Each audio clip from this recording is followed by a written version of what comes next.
The views and opinions of the hosts and guests are their own and do not necessarily reflect the views of the management and staff of Guardian Radio.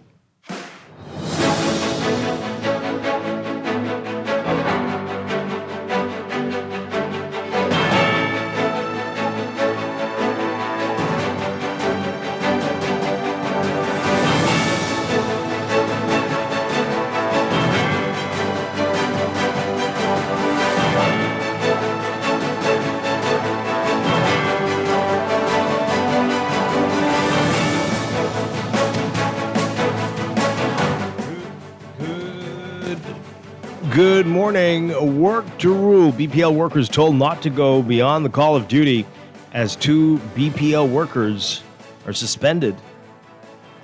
And the opposition says the Prime Minister's attack on overtime at BPL just a distraction. It's all straight ahead this morning. I'm Dwight Strachan, and this is Morning Blend. Wake up, it's a new day. Wake up, it's a new day. It's the start of a new way. Don't you know that it's the start of the end of the old way. Wake up, it's a new day. Good morning again, Bahamas. It is Wednesday, August 19th, 2026. This is Morning Blend on Guardian Radio 96.9. Again, I'm Dwight Strachan. In a moment, Chester Robard will be here with us. Also this morning in business, our monthly series with Bristol Wines and Spirits. That's all ahead. But first, it's time for the overnight, the latest breaking news from while we're sleeping, and the top national and international headlines this morning. It's a new day.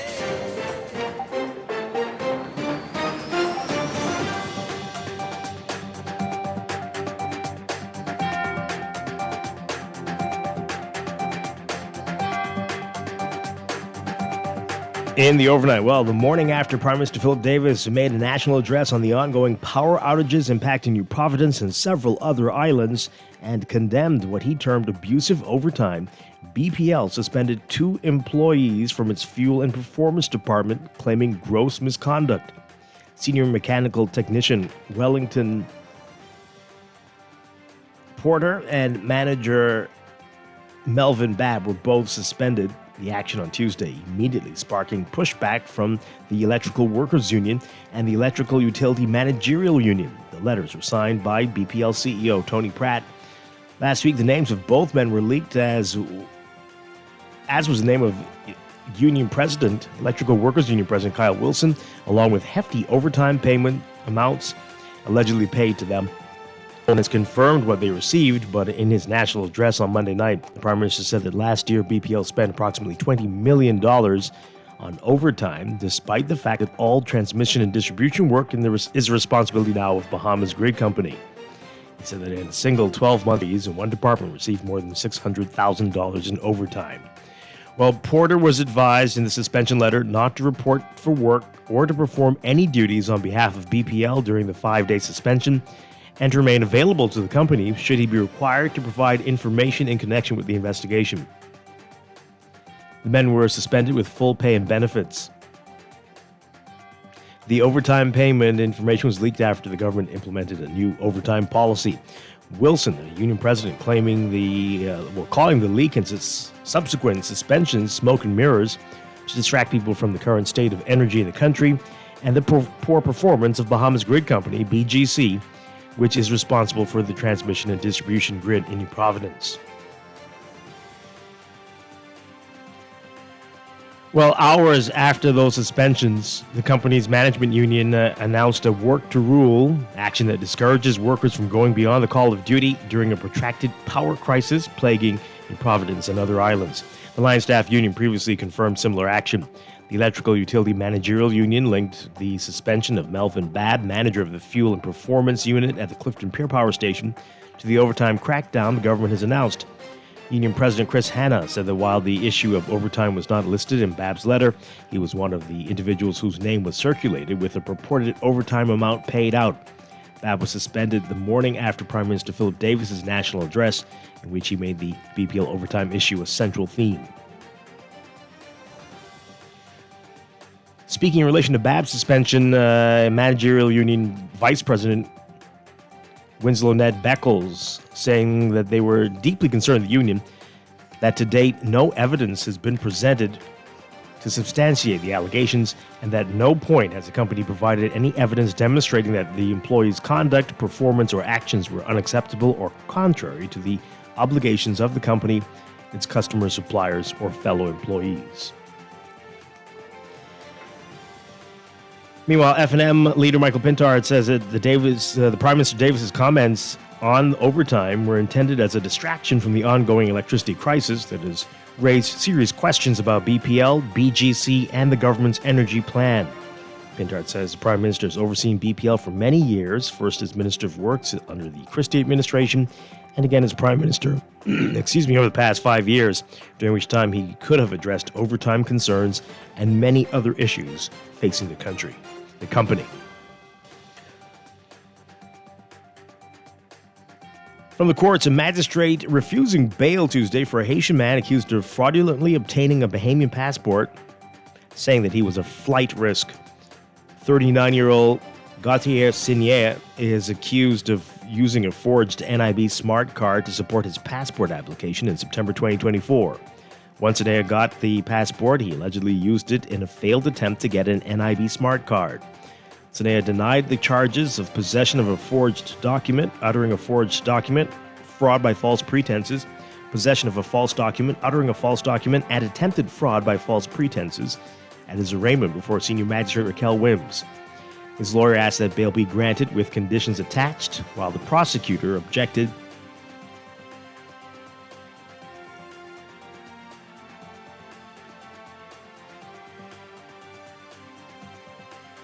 The matter's been adjourned to August 21st.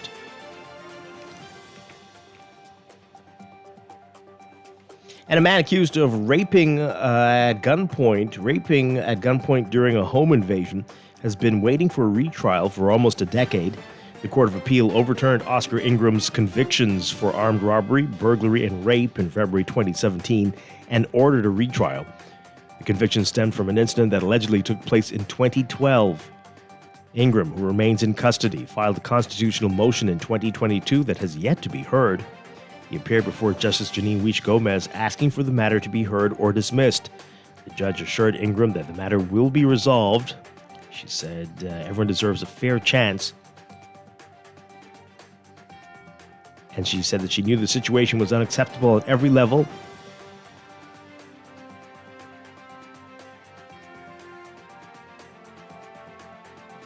And that everyone involved needs for the delays. Amid several recent dog attacks in the country, Agriculture and Marine Resources Minister Jomo Campbell says that the ministry is working with various stakeholders to address concerns of a stray dog plague, he called it, and other forms of animal control and safety. He told a press conference yesterday that the Animal Control Board met this week and that they're working to address the issue. Most recently, a 9-year-old boy was mauled by a pack of dogs in Bimini. The boy, a tourist from the United States, survived the attack but sustained serious injuries to his head and face.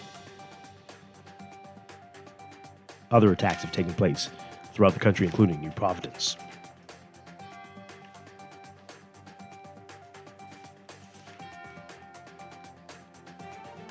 Overseas, Ukrainian anti-corruption agencies announcing today that they are investigating senior officials in President Volodymyr Zelensky's office, a day after the country's recently fired defense minister called for national elections despite the ongoing fight against Russia's invasion. The political drama, an unwelcome distraction for Zelensky as Ukraine's war with its bigger neighbor stretches into its 5th year. Investigators are conducting an operation to expose a criminal organization allegedly led by a sitting and former lawmaker involving senior officials from the presidential office and other individuals. That's according to a joint statement from Ukraine's National Anti-Corruption Bureau and the Specialized Anti-Corruption Prosecutor's Office. Further details will be released later, according to the agencies. The revelation bringing another test for Zelensky's political resilience as he remains dogged by high-level graft investigations. Last year, his chief of staff resigned and was later named as a suspect in a major graft probe involving a luxury construction project and the biggest threat to Zelensky's government since Russia's invasion in February 2022. Also last year, a major embezzlement and a kickback scandal involving the state-owned nuclear power company brought the resignations of Ukraine's justice and energy ministers.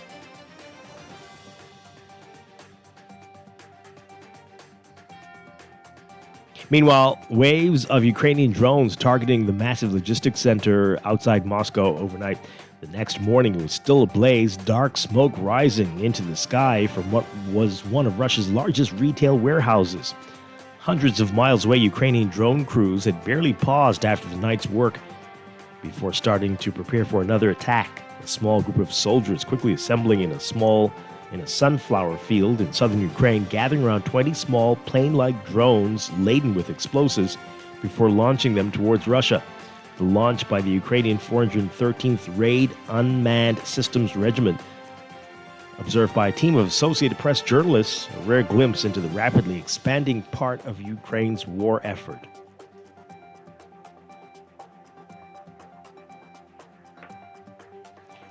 The South Korean and U.S. militaries confirming today they were significantly scaling back major joint drills days after U.S. President Donald Trump ordered the reduction in an apparent bid to re-engage with North Korean leader Kim Jong-un. Trump had ordered his Pentagon chief to substantially reduce the Allies' summertime Freedom Shield exercises just before they began Monday for an 11-day run. Trump cited what he said was a good relationship with Kim and South Korea's refusal to support him over Iran.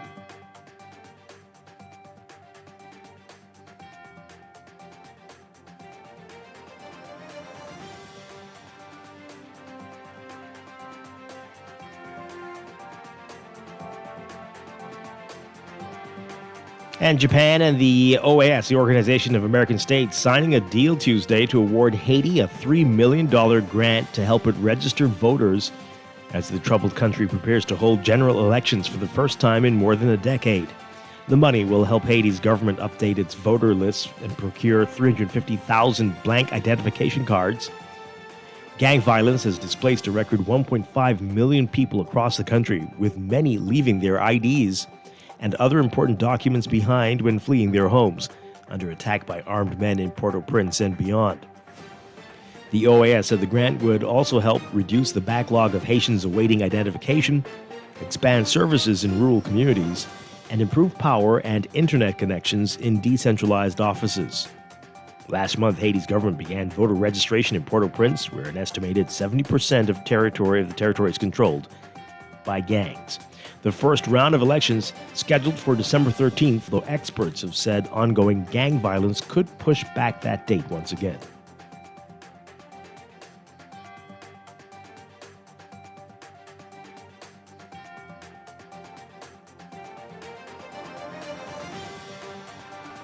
And Liberia has agreed to accept up to 1,200 third country deportees from the United States.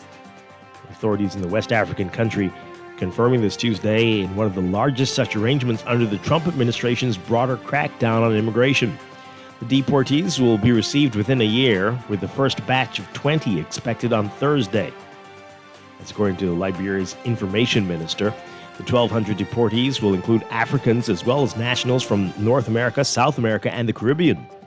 Under a series of often secret agreements, the Trump administration has deported thousands of people to nearly 24 countries that are not their own, with about 10 of them in Africa. A key issue in the agreements is that they can involve migrants with protection orders from a U.S. immigration judge not to be returned to their home countries because of concerns for their safety. The Liberian minister did not say if the deportees expected in Liberia had such protection orders.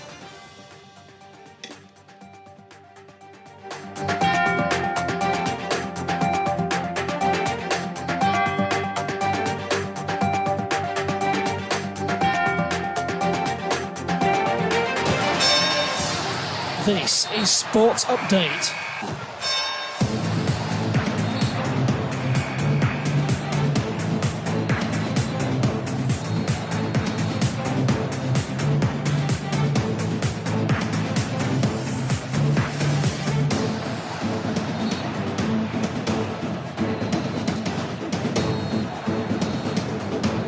In sports, the Bahamas' under-14 boys soccer team couldn't have asked for a better start to their campaign in the 2026 Caribbean Football Union Under-14 Boys Challenge Series in Dominican Republic. The Under-14 boys squad opened the tournament with a dominant 3-0 victory over Anguilla on Sunday and returned to knock off Montserrat 5-0 Monday. Currently, the team owns an unblemished 2-0 win-loss record in Tier 2 of Group C. And the Bahamas' under-18 boys basketball team had a run for the history books of the 2026 Caribbean Hoop Fest basketball tournament. The champions defending their crown with a 79-54 victory over Team NYC in the varsity championship matchup to reclaim their stake as title holders. Additionally, the Bahamian national team, led by head coach Jay Philippe, wrapped up the tournament with an undefeated 5-0 win-loss record. The national team won all of their games by double-digit margins. More on that in today's Guardian Sports section. And one of the first Bahamians to compete in boxing and were the first to win a fight of the Olympic Games, and the first Bahamian to win a medal in boxing at the Central American and Caribbean Games has passed away. Nathaniel Nat Knowles will go down in the annals of Bahamian boxing as a pace setter in the sport and a boxer who was well respected and accomplished, died Sunday at the Princess Margaret Hospital. Knowles competed in the men's middleweight division at the 1972 Summer Olympics in Munich. He recorded the first Olympic boxing victory for the Bahamas, defeating a contender out of Venezuela via technical knockout, and had a whole lot more successes. They're all outlined in today's Guardian Sports section. Nathaniel Nat Knowles was 77. At sports, and that's the overnight. Time for your first look at weather.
Your first look at weather brought to you by Star General. So we've got a heat advisory in effect for the northern half of the country. That's the northernmost islands, as well as the northwest Bahamas, including New Providence. Everyone's being advised to take all necessary precautions, hydrate, limit outdoor activities, 11 a.m. to 4 p.m. We're looking at another day with heat indices getting up to as high as 118 Fahrenheit. So the warmer temperatures, along with light to gentle winds, will continue across the country, courtesy of high-pressure ridging and low-level moisture. So that's going to result in hot and humid conditions across the islands. Everyone's being advised to limit prolonged outdoor activities, remain hydrated, and take frequent breaks in the shade to safeguard health. Chance of showers and thunderstorms possible during afternoon hours today. For today, your forecast: for most areas, a mix of sun and clouds today, becoming partly cloudy by this afternoon and this evening. Fairer conditions this evening for the central and southeast Bahamas. Only about a 10 to 20% chance of showers or thunderstorms. Winds southwest to west at 10 knots or less for the northernmost islands. Southerly at 10 knots or less for the rest of the northwest Bahamas. Light and variable for the central islands, and east to southeast to 10 to 15 knots for the southeastern islands. Temperatures today, we're looking at highs around 92 Fahrenheit, 33 Celsius for the southern half of the country. The heat index will make you feel like it's as hot as 106 Fahrenheit, 39 Celsius. But the big story is the northern half of the country, looking at highs getting up to as high as 95 Fahrenheit, 35 Celsius. That heat index will make it feel like it's up to 118 Fahrenheit, 48 Celsius for the northernmost islands today. Overnight lows tonight getting down to around 82, 83, even 84 Fahrenheit, 28 to 29 Celsius. That's your first look at weather this morning. We'll have your extended outlook and a look at the tropics coming up in just a bit. This weather check brought to you by Star General Insurance, made simple. It's time for a break, but when we come back, we're discussing the day's top stories right here on Morning Blend on Guardian Radio 96.9, your home for fresh news and smart talk all day. It's a new day. Wake up. It's a new day. Tired of banks forcing you to use technology to bank the way they want you to? Your convenience is important. So no matter what your banking needs, Commonwealth Bank's friendly staff are always available in branch for that personal one-on-one service. But when you choose technology, our online and mobile banking app offers you state-of-the-art functionality. The choice is yours. Commonwealth Bank. Bank the way you want. Looking to elevate your gadget game, or are tech troubles simply slowing you down? Escape to a world of innovation at Custom Computers, your go-to store for the latest cutting-edge tech. Whether you need to upgrade your life with the best from Apple and Windows, or your device needs a little, Computers Know-How Store is the destination for unbeatable expertise and quality repairs. With 2 convenient locations, there's a Custom Computers near you on Patton Street in Palmdale and Caves Village, or call 396-1100. Southwest Plaza has so many stores, I've been trying to list them all. There's CBS Bahamas, the Ashai Institute, BENC Snack World, Bamboo Shack Bahamas, there, the Athlete's Foot and BTC, Games and More, John Bull Fine Threads, Alive, Bahari, Dairy Queen, 700 Wines and Spirits, Sandy's Clarkson Island Luck, Starbucks and Lowe's Pharmacy, plus Marco's Pizza and Lorraine. Southwest Plaza, what a wide array of stores. Southwest Plaza, stop by today and explore. Did you know that world-class medicine is just a quick flight away in Tampa? Tampa General is Florida's premier academic health system and one of America's top hospitals. Our global medicine program delivers advanced treatment options, assists with coordinating travel, and provides cultural support from a multilingual team. Discover the power of academic medicine at Tampa General's Global Medicine Program. For more, visit tgh.org/global medicine. Planning for retirement can be overwhelming, but with CFAL, it doesn't have to be. We offer tailor-made individual, group, and pension solutions that take the guesswork out of retirement planning. Whether it's for you or your company, don't leave your future to chance and let the trusted hands of CFAL's experts guide you toward peace of mind and financial stability. Low upfront costs and affordable monthly payments make it easy for you to build wealth so you can live well. Visit us at cfal.com to start on your path toward financial freedom. CFAL, growing wealth for future generations.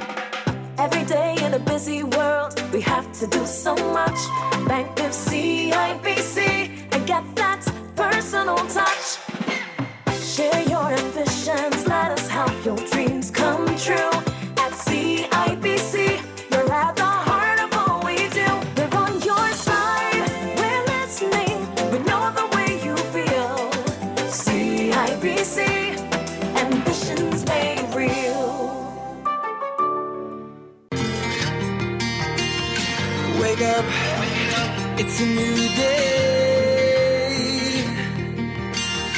It's the start of a new way. Don't you know that it's the start of the end of the old way.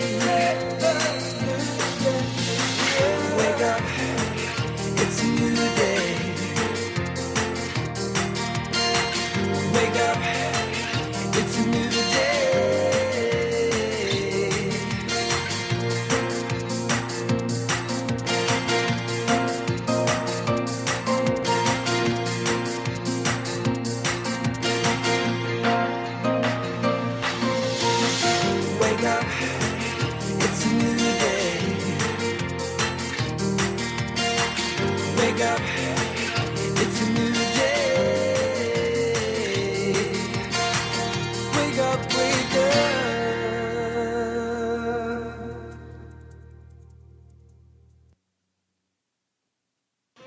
Welcome back to Morning Blend on Guardian Radio 96.9. We are streaming live on GuardianTalkRadio.com and on the Guardian Radio app for your smart devices. We're also on your televisions on Cable Bahamas, Channel 969, and BTC Flow Channel 612.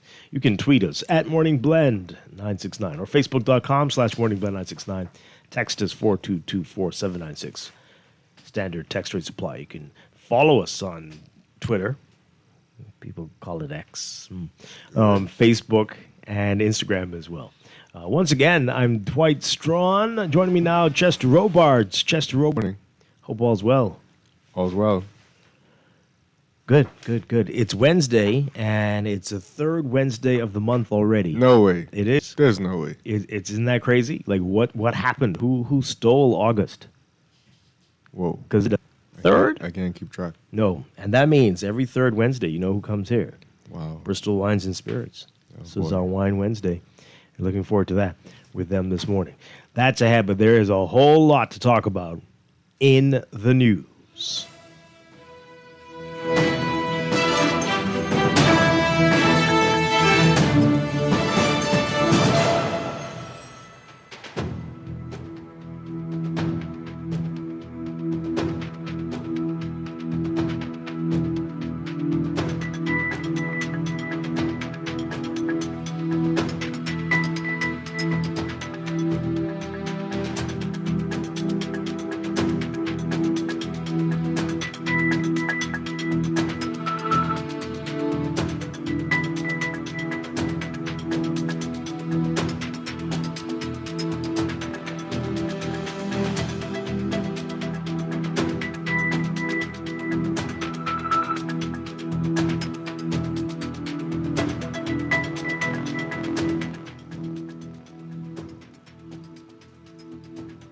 And in the news, BPL again. Are you tired yet? Getting a little tired of talking about BPL. Yes. There's a whole lot of outages yesterday. Yeah. And I surely caught the Marathon Light one.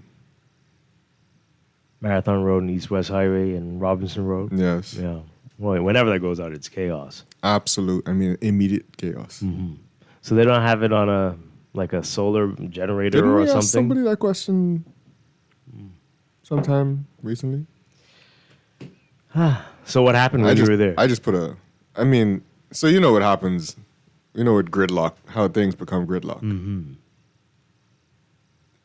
There's like a point where nobody could move Right. because everybody's reached a point where their car is facing another car, whose car is facing another car, whose Right. car is facing another car, and nobody can move. And they're already like 16 lanes. Yeah. Uh-huh. And that was there. Oh, boy. So I had to go up Robinson Road, east, Yeah. and then make a U-turn to take that little service going on to the highway. That was the only way you got out of it. Yeah. Well, at least you had the space to do that. Yeah. Wow. And then everybody was thinking the same thing. Yeah. Well, later in the day, they had to put a cop there to direct traffic. That light was out for hours. I put out a personal plea on Facebook to BPL. And I said, if you have even an inkling of an idea, because if they are doing, what do they call the new thing? I'm not trying to learn the name. Okay. It's still load shedding to me. Mm-hmm. If you know that you're going to turn that area off, call the police. Oh, wow. First. You think that's what it was? Load shedding? I don't know. I don't know what's going on anymore. Very active group. I'm not sure if it was, but let's see. That was so many to look It for. was That. another fault? And it was all over the place. It was very random. It'd be Fulton. So they put out around, this would have been around 4 o'clock or something, maybe? Yeah, close to. There's more around 3. Okay. So 3-something.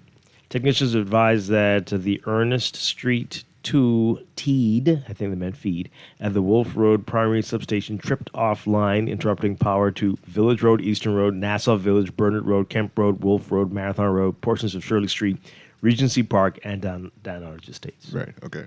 So that probably was that. The team was en route to the substation to assess the cause of the outage and begin restoration efforts. Wow. So And I heard they saw somebody said, "Oh, the police right down the road. They should come immediately to that intersection." That's not ever how it works. But the light at Abundant Life Road on the highway was on, so maybe their electricity. It's not like they like immediately knew. Okay, the electricity is out in this area because clearly that's not the same area. I've seen longer outages and no police show up. No. I'm not saying that. somebody- I'm not saying that they do. Somebody sent their out a job. special Somebody, message. yeah. Well, okay. I'm just saying.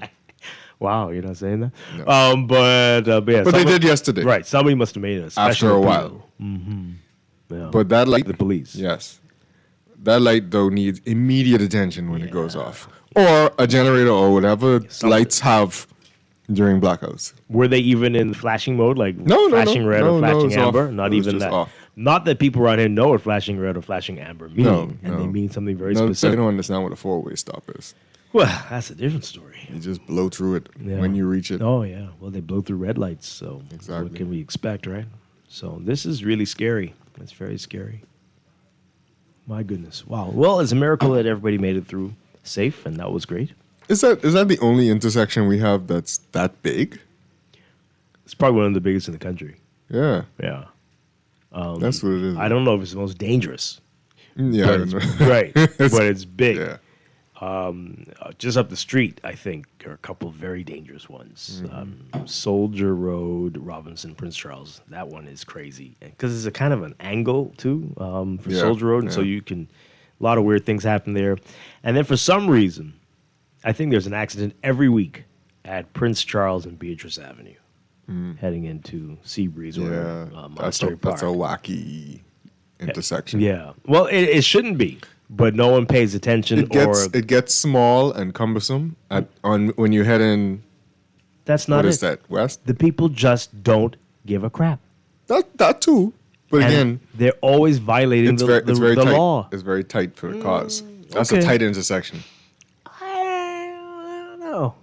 I can see it every day. Someone's just going through the red light. No, I agree. And that left turn on red. This is a scourge on the nation. I'm telling you. At every part of that, people doing left, and then I've seen it now, especially if you're heading west. There are people in the turning lane to go north on Beatrice Avenue. Hardly anybody goes that way because it's very dangerous. But if you see people going the turning lane, they're up to no good. They're going to go straight, or they're going to do something even more unbelievable. They're going to turn left, which means head south, across 2 lanes heading west. Do you picture what I'm saying? Yeah. And I see it very often. And you mean to go around cars? To go around cars in the turning lane, which is only to go north. They're going to turn south in front of 2 lanes heading west to go into Seabreeze. We've turned into Nigeria. Wow. I mean, okay, I don't know if you have to go and insult the fine people of Nigeria, but The we people from certainly- Nigeria understand the traffic in Nigeria. Well, If this is you've who been- we are now. If you've been, you know. This is who we are, and it's really ridiculous. And again, there's no punishment because the promised traffic enforcements with the lights, we're still not there. And I don't know if we'll ever get there, and the chaos will reign supreme in our country because this is obviously the way you all like it. Nobody's doing anything, and everyone's getting away with it. Yeah. Oh, well. So, and add power outages on top of all this, and you have a recipe for disaster. Yep. So, interesting day yesterday at BPL, which day isn't, right? The headlines in the papers, work to rule, and BPL suspends 2 workers. So the work to rule is from the managers union now. Already the electrical workers union, they said that last week, but now everybody's on a work to rule. Interesting. All right, so let's get you caught up on what's going on if you've missed it. We heard word yesterday that something was going on at BPL and that employees were receiving letters or called into meetings with the top brass. Take a listen to this report from our Vonik Toot.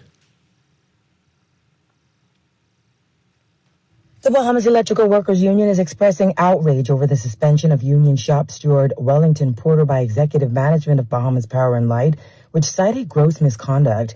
Union President Kyle Wilson spoke with reporters following a meeting at BPL headquarters and said they left with more questions than answers about the disciplinary action.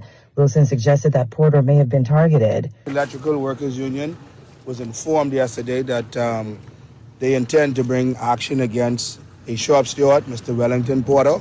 We met with the CEO today, and she issued a letter of suspension to him for what they call gross misconduct. But there was no details concerning it as to why, and it claims to be some investigation. They can't tell us who's doing this investigation or what is going on with this investigation. To me, this is all a corrupt deal. This is just a smoke and mirrors. He also criticized the letter issued to Porter, saying a little detail about the allegations. He's now questioning the purpose of the union's industrial agreement. I might as well just throw it in the garbage, because what are we doing as a nation? This is what we come to. This is unacceptable.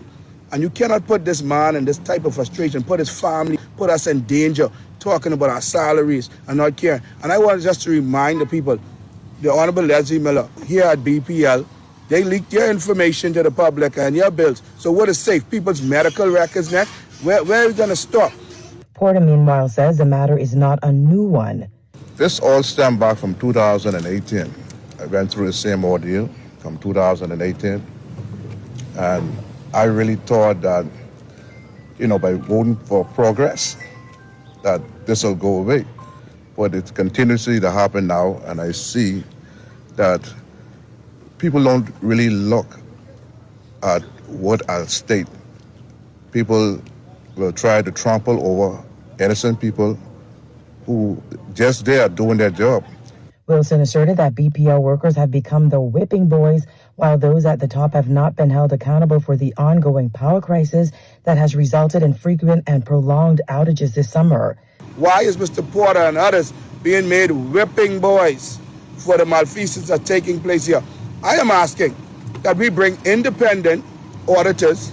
Yes, the union is saying, bring in the independent auditors, and let's find out about companies that are receiving double payments from the company. Reporting for the Guardian News Network, I'm Vonik Toot.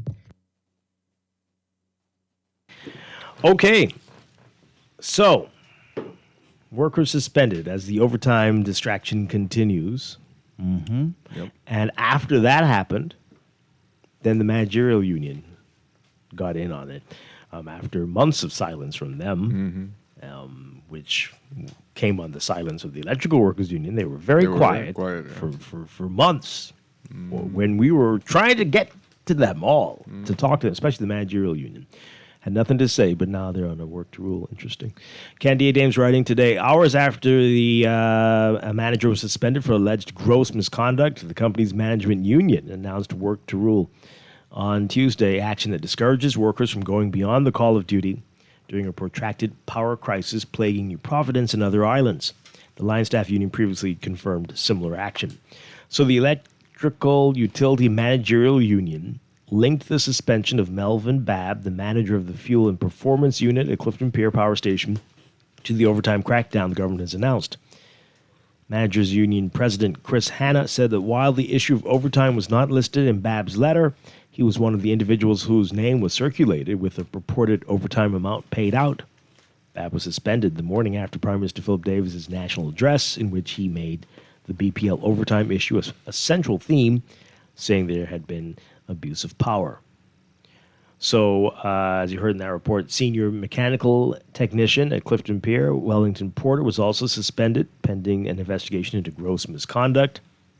Speaking in relation to Babb's suspension, the Managers Union Vice President Winslow Nett Beckles told the media, quote, "We are deeply concerned that to date no evidence has been presented to substantiate these allegations. At no point has the company provided evidence demonstrating that this employee's conduct, performance, or actions were unacceptable or contrary to his obligations to the company, its customers, suppliers, or fellow employees. Due process, transparency, and fairness must prevail in all disciplinary matters.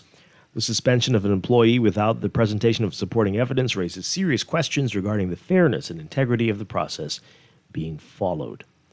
Beckles noted that overtime reports are circulated and reviewed at the highest levels at BPL, including the board of directors. On a monthly basis. What? Why would that be?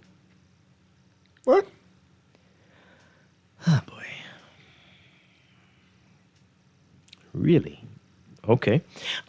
She said, quote, if concerns allegedly existed regarding overtime practices, the BEUMU questions how such matters could have gone unaddressed for approximately 12 months, despite the existence of established overtime policy. Accountability cannot begin and end with frontline employees. If investigations are warranted, they must be comprehensive and extend to all levels of management responsible for overseeing, approving, and monitoring activities. We, therefore, call for an immediate and independent investigation into the approval processes and decision-making mechanisms above the employee level.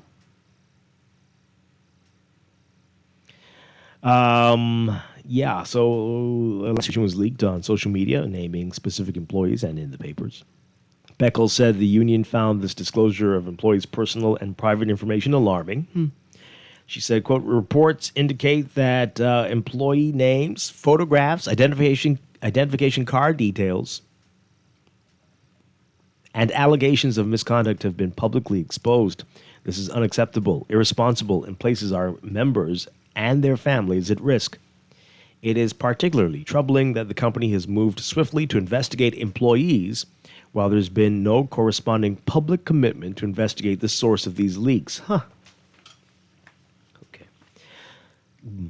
The unauthorized disclosure of private employee information must be treated as a serious breach deserving of immediate attention and corrective action.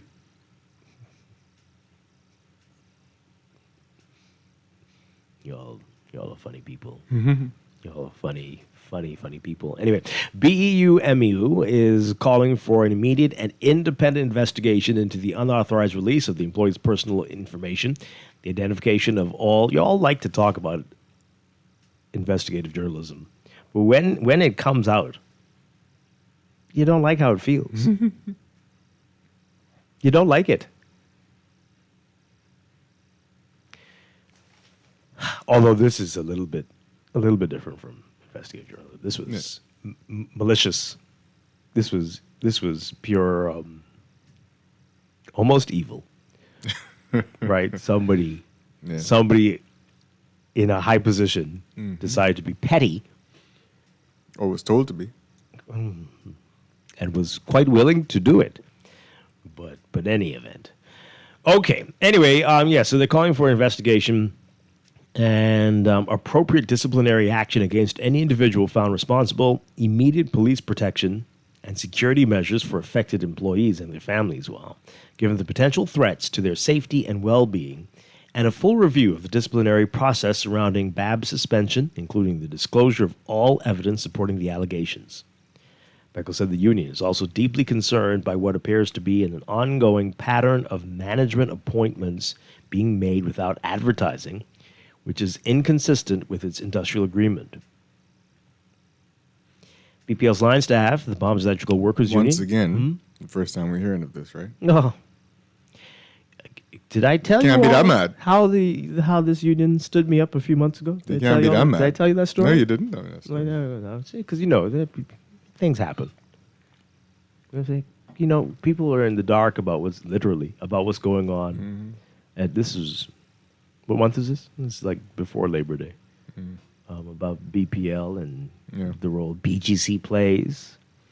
And they're like being very wishy-washy with me. You said they stood you up, though. Yeah, we agreed to come on. They stood you up. They canceled. I've not heard from them yet. They just didn't show up. They were going to be on. They were at an international conference, but we worked it out. Time zone was fine, but we worked it out. They'll be free. Yeah. This is the time that will coincide with business. 9:00, right? It's supposed to be on Zoom. They never holler back. Not one word. Send you I'm sorry. Nothing. I miss you. Nothing. Nothing at all. But here they are now. But everything, I guess, was kind of okay then. Was it? I don't know. Nobody was talking about overtime, even though it was happening. They just said this thing that they have a problem with. No, but everything was fine. And so, we're not really having an issue. Like, oh, okay. But now, interesting how everything works. Yes. So the Electrical Workers Union confirmed to the NASA Guardian last week that the union has called a work to rule meaning union members will not work beyond their assigned shifts, but he said Tuesday he remains open to dialogue. Wow. So back to the other union, Electrical Workers Union, Kyle Wilson had some interesting things to say. And you would think that union representatives have seen the patterns, how chummy political types will be with you before an election. And after the election, they won't know you. You're signing documents before that you're going to be, I'll call you first. You got my personal cell number. You can come sleep in my house, whatever you want. But afterwards, the house is moved, and you'll never see them again. Take a listen to what Kyle Wilson had to say yesterday. The Prime Minister did not acknowledge data information and data breaches that are taking place continuously here at BPL and across the government sector. We have to do something about that, okay? Do not be distracted. This is only a red herring, okay? And it is very, very aggravating because no one is sitting down with the unions. We have clauses in there, clause 18, to say that if we want to change a term and condition of the industrial agreement, you sit down with the union and we work it out. We've always been sitting down. We've always been working it out. We're always willing to come to the table. So why is this bullish approach towards trade unionism all of a sudden? You're down with us during the elections. You've always been down. Historically, this is the administration of trade unionism, okay? So Randall Fox, those gave their votes or gave their seats to the Progressive Liberal Party to help usher in change for Bahamians. So are we right back to where we started? Is this the new Animal Farm? What is going on? Please tell us what is going on. Very curious. The audio you want? Yeah. Curious, okay. Curious commentary there. Okay, sure. Interesting. There's a lot going on here. A lot to unpack. A lot to. Let's do it. Let's unpack it all here. But we've seen this all before. This is nothing new. Heard it all before. Deja vu. Every 5 to 10 years, it's the same playbook. Yep. And nobody's learning anything. Anything at all. Let's talk. What's really happening? What is there to learn when abuse is enjoyed? Yeah. Oh. Yeah. Sure. That's not the word I was looking for, but yeah. By all kinds of people. And all types of abuse. Yeah. 323-6232. 325-4316. 325-4259. Call us toll free, 242-300-5720. Tweet us, Facebook us, text us, 422-4796. My thing is, before we go to the people, it's, there's two sides to this story. And yes, there's probably lots of overtime abuse. Yes, we write songs about it, so we know it exists. We've seen it. That's crazy. I've not heard of some of the abuse, right? At the board level, possible abuse, right? Oh, well, in terms of I don't know, whatever. Who knew? I don't know. Well, you mean that they approved? they approved the things that were going on according to the union. So so this is not new news to anybody. Yeah. In that circle. Well, I predicted this though a few weeks ago that every week there'd be a new excuse for the BPL nonsense. So in that circle, I mean, what do we think, right? And then the optics or theatrics of the Prime Minister having a national address, and then BPL going the next day and getting rid of people or putting them on suspension or whatever they did. But full pay, though. Right. Full pay and benefits. Can I get that? I mean, anyway, what's happening? But it all looks... I mean, let's take a vacation. It all looks very stupid. Yeah, I like that. Stupid is the right word. It looks stupid. They're wasting our time. The power is off all over the island yesterday. Again, this is what people are talking about. This is a distraction. No, but from the incompetence. What company has run like this? And BGC's still sitting over there smiling when clearly they are a big part of this problem. They don't want sitting around the hole now. Clearly only one somebody man working. is enjoying this. Only one man working. BGC is the arm fold one. The rest arm fold. Wait, where does that person work? Who does that person work for? I don't know. BPL. That's true. That's true. One guy working while everyone's standing around is still a BPL worker. Yeah. Getting overtime. Caller, what say you? Good morning. Good morning, cousin Dwight, and good morning, Chester. Hi, good morning. Morning. Wonderful, Dwight. First of all, let me set the protocol. I'd like to say the president has finally given me the go-ahead to send a shout-out to all of the hard-working staff down there at Renal House, West Bay Street.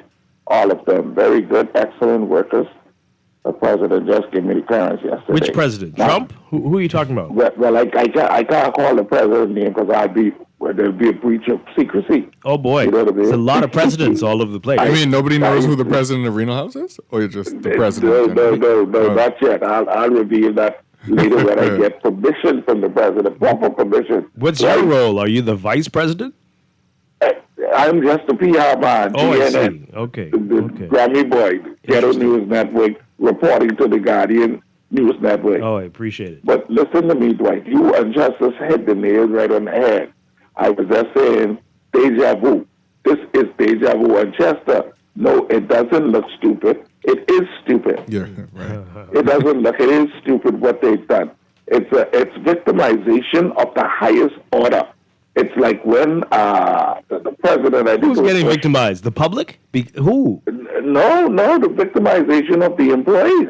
That is pure victimization of the highest order. Suspended with full pay and benefits. Exactly, because like Chester say, it's stupid. They don't have a proper reason why they suspend those workers. So you can't take away a man's salary. How he supposed to survive if you ain't got no true and clear reason why you suspend him?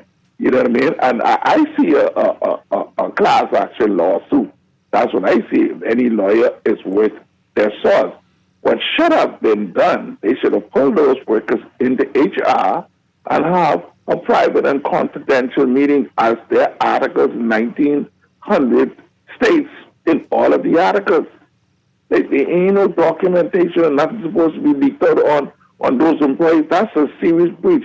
And Dwight and Chester, could somebody please tell me what in the world does overtime got to do with what's going on with BPL on the ground?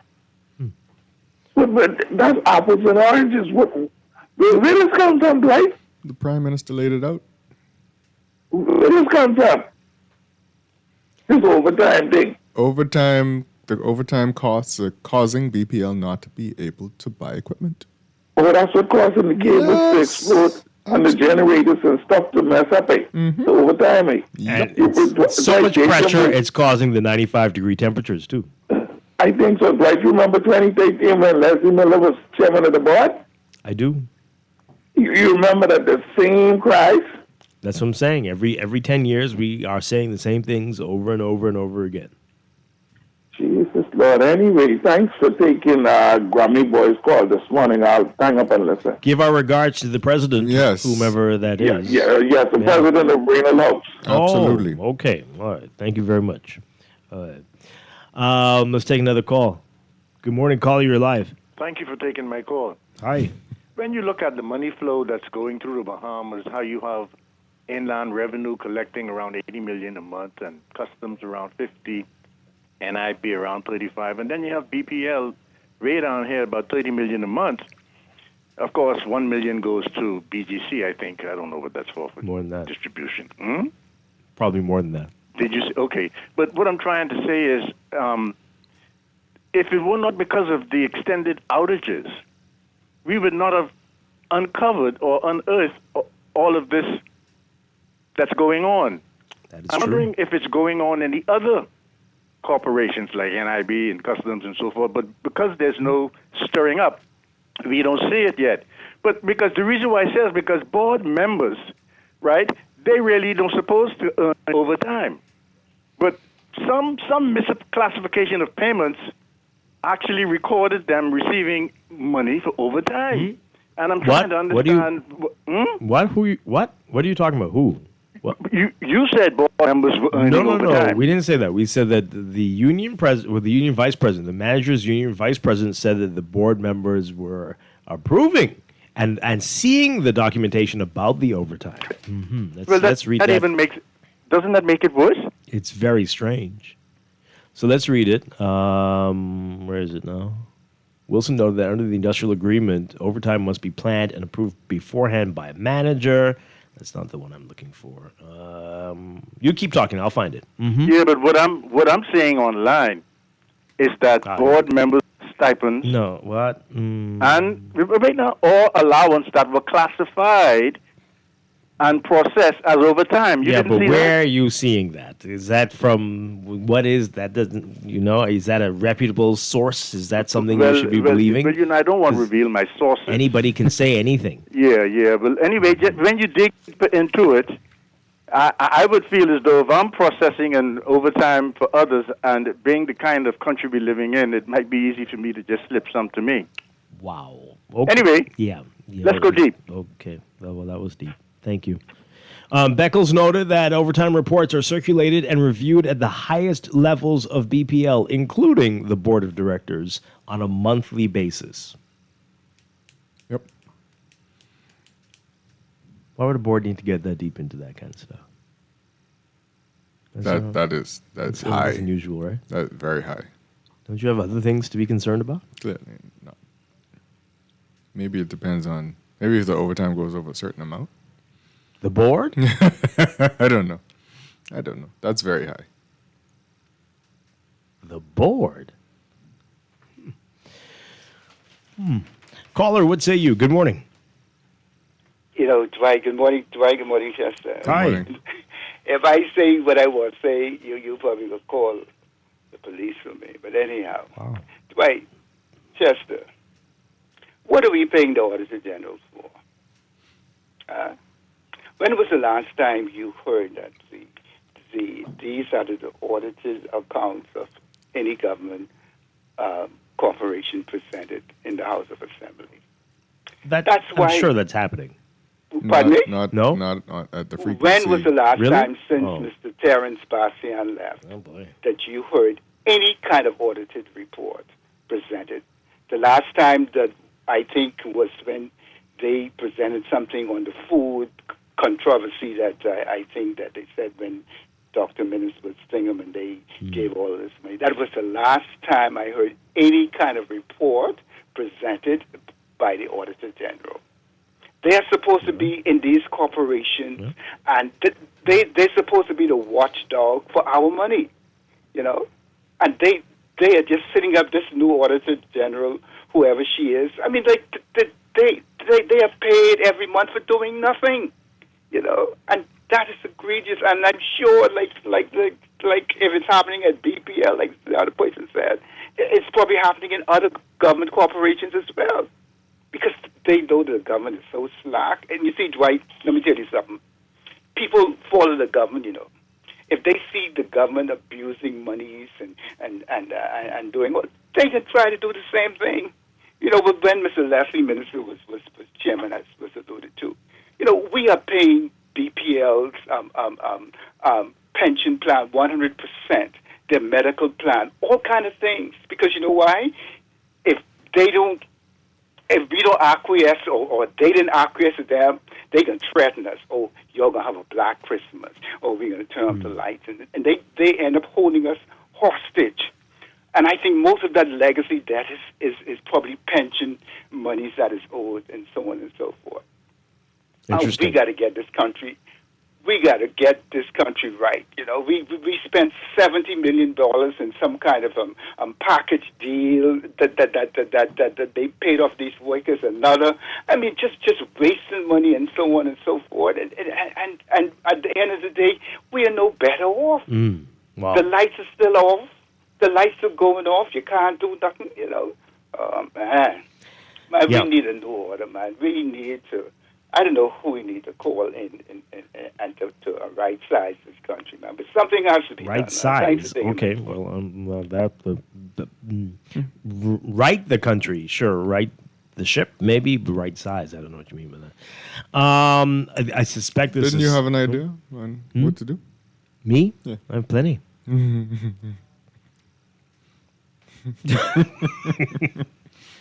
That's a paper-listen show for that one. Oh, okay. There's a text. You guys complain too much. Give the government 40 more years to get things right. So what? The light goes out every day. Yeah, I agree. Complain too much. Just let it happen. Let them do what they want to do. This is Morning Blend on Guardian Radio 96.9.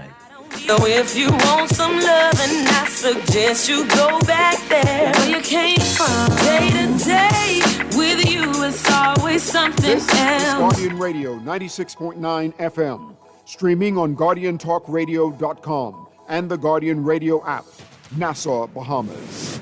Welcome back to Morning Blend on Guardian Radio 96.9. We are streaming live on GuardianTalkRadio.com and on the Guardian Radio app for smart devices. We're also on your televisions on Cable Bahamas Channel 969 and BTC Flow Channel 612. You can tweet us at Morning Blend 969 or Facebook.com/MorningBlend 969. Text us 422-4796. And now at 8:19, it's time for another check of your weather for today, brought to you by Sherwin-Williams. Bring your vision to life with Sherwin-Williams paints. Premium quality, vibrant colors, and long-lasting protection for every project. Sherwin-Williams, cover the earth. Okay, so here's what's happening. We've got a heat advisory again for the northern half of the country. Heat indices expected to get up to as high as 118 Fahrenheit today. My goodness. So we've got these very warm temperatures along with light to gentle winds that will continue across the islands, courtesy of high-pressure ridging and low-level moisture, resulting in hot and humid conditions. Everyone's being advised to limit outdoor activities and remain hydrated today. And see, by tomorrow, Thursday, increasing low-level moisture, coupled with troughing west of the northern Bahamas and the northern extent of a tropical wave near the southeast Bahamas, that's expected to enhance the risk for unsettled weather over parts of the country. These systems, and by Saturday, another plume of Saharan dust will move into the southern islands and move into the Central Islands as well, progressively shifting northward in the wake of a tropical wave. So a lot going on over the next few days. For today, look for a mix of sun and clouds, becoming fair tonight for the southern islands and the central Bahamas, and partly cloudy by evening hours for the northern half of the country. Only about a 10 to 20% chance of showers and thunderstorms today. But the temperature and the heat index, that'll be the big story today. The southern half of the country looking at highs around 92 Fahrenheit, 33 Celsius, with the heat index making it feel like it's 106 Fahrenheit, 39 Celsius. But the northern half of the country looking at highs getting up to as high as 95 Fahrenheit, 35 Celsius. And the heat index will make it feel like it's as hot as 118 Fahrenheit, 48 Celsius, especially for the northernmost islands. Wow. In your extended outlook for tomorrow, Thursday, a mix of sun and clouds for the southeast Bahamas, partly cloudy for the rest of the country.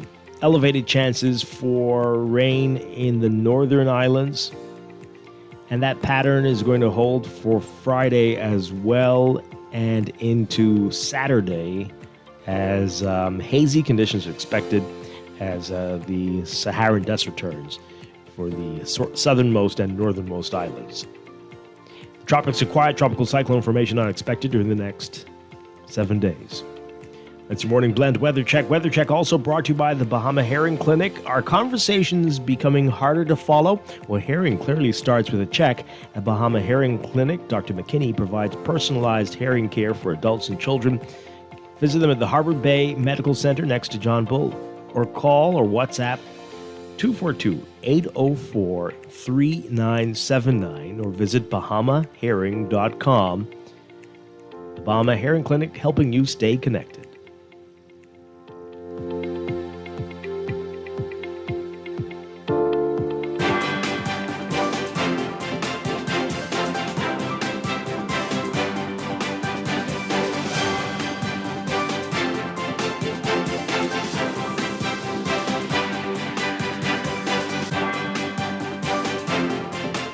8:22, time for a check of traffic for the morning, brought to you by NUA Insurance. So we've got a few hot spots for you. Seeing some heavy traffic on Soldier Road near Windsor Place. It's mainly westbound right now, heading to Abundant Life Road. You're going to be seeing that traffic there. And at the Soldier and East Street intersection, on East Street, you're going to see that slow-moving northbound traffic mainly, straight up to the roundabout with East-West Highway, Independence Drive. Over on Blue Hill Road, busy for you near Carmichael and near St. Vincent. In fact, Carmichael's backed up a little bit, heading eastbound to Blue Hill. Blue Hill, once you get north of Soldier Road, heavy traffic on the way to the roundabout with Independence Drive. Milo Butler Highway, as usual, very, very slow-moving, heavy northbound traffic, just north of Fire Trail, all the way up to Tonic Williams Starling Highway, and backed up along Tonic Williams Starling Highway westbound at this hour as well. We've got some pockets along West Bay Street near Saunders Beach, manageable but building, slow-moving traffic there, eastbound.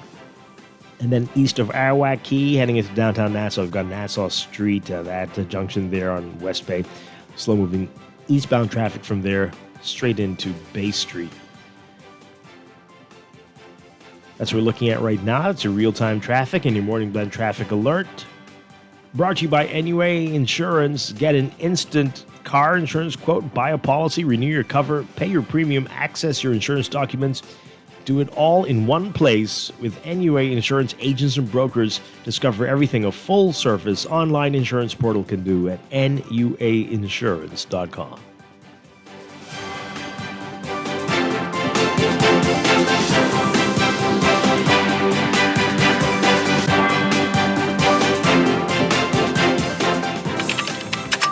Cool.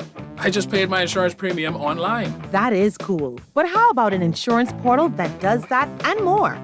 NUA Insurance Agents and Brokers gives you access to a full-service insurance portal where you can get an instant quote, move, pay, and manage your documents. All fully online. With NUA, you have so much more than just a payment portal. You have a complete insurance portal. Start now with an instant quote at NUA Insurance.